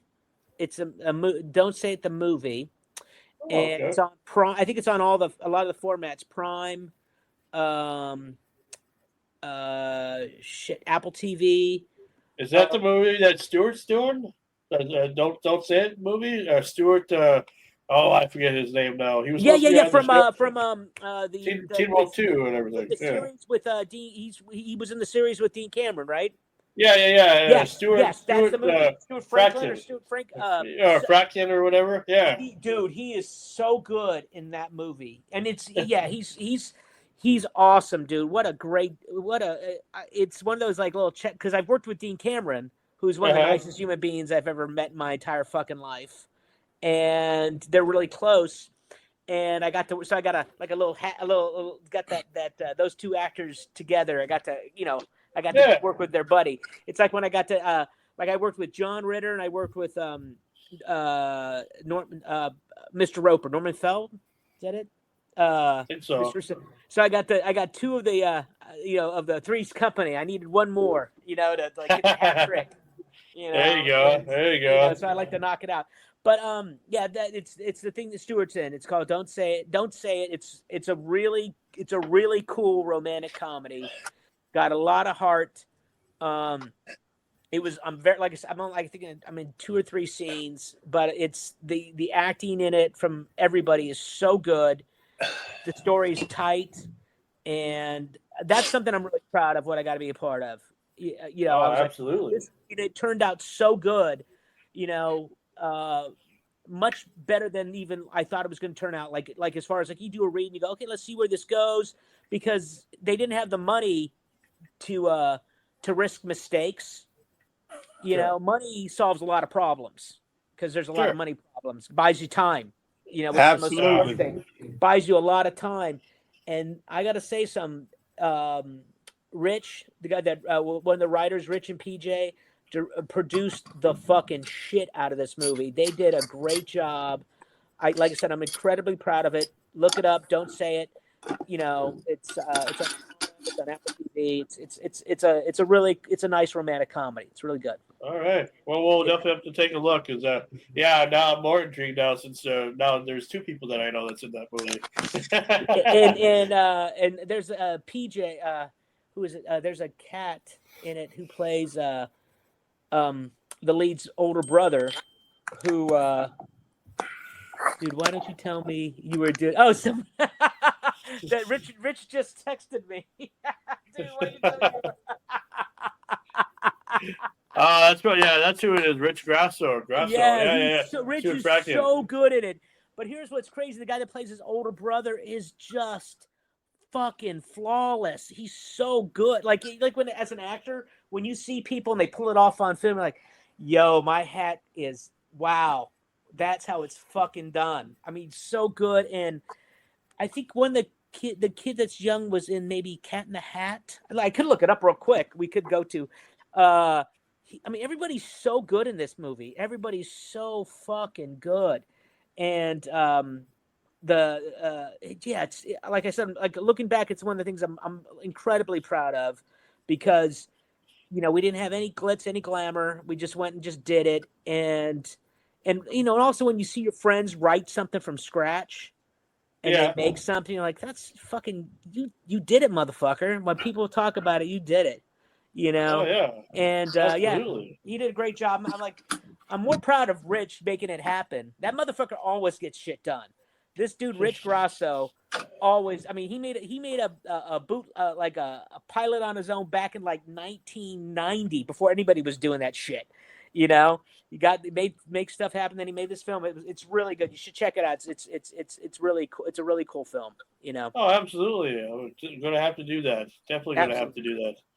Well, we appreciate you, Eric, and again, thank you for spending some time with us. Next week, guys, we'll be joined by Larry Lynch. He's going to be he was the original drummer for the Greg Kidd band. Oh, wow. That'll be fun. That'll be a good way to kick off March Madness month anyway. So I'm Frankie Slauson, and we'll see you guys next week for another great edition of Renegade Radio. That's about it. And Mad Dog, thanks, man. My pleasure, guys. Thank you for having me. I appreciate it. No problem. Mad Dog, since you have been talked about a lot today, I'm going to play your music. So we'll see you next week. My music.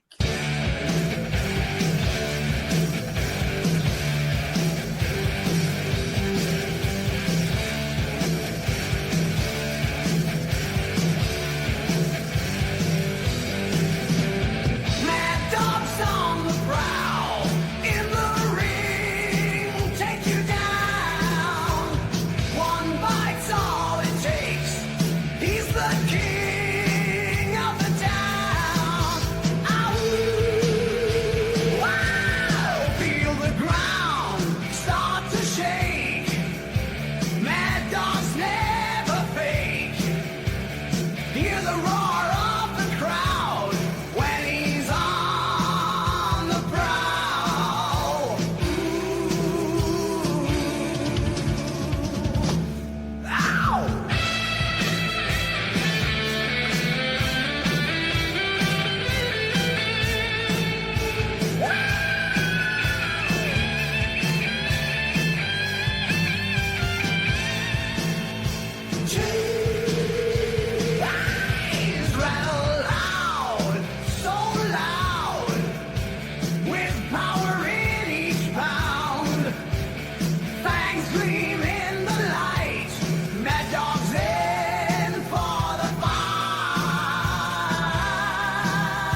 share their pain through ancient lands and highways wide. Spirits of freedom in every glide. Riding through the dust, stories in the wind. Bridges built on trust where the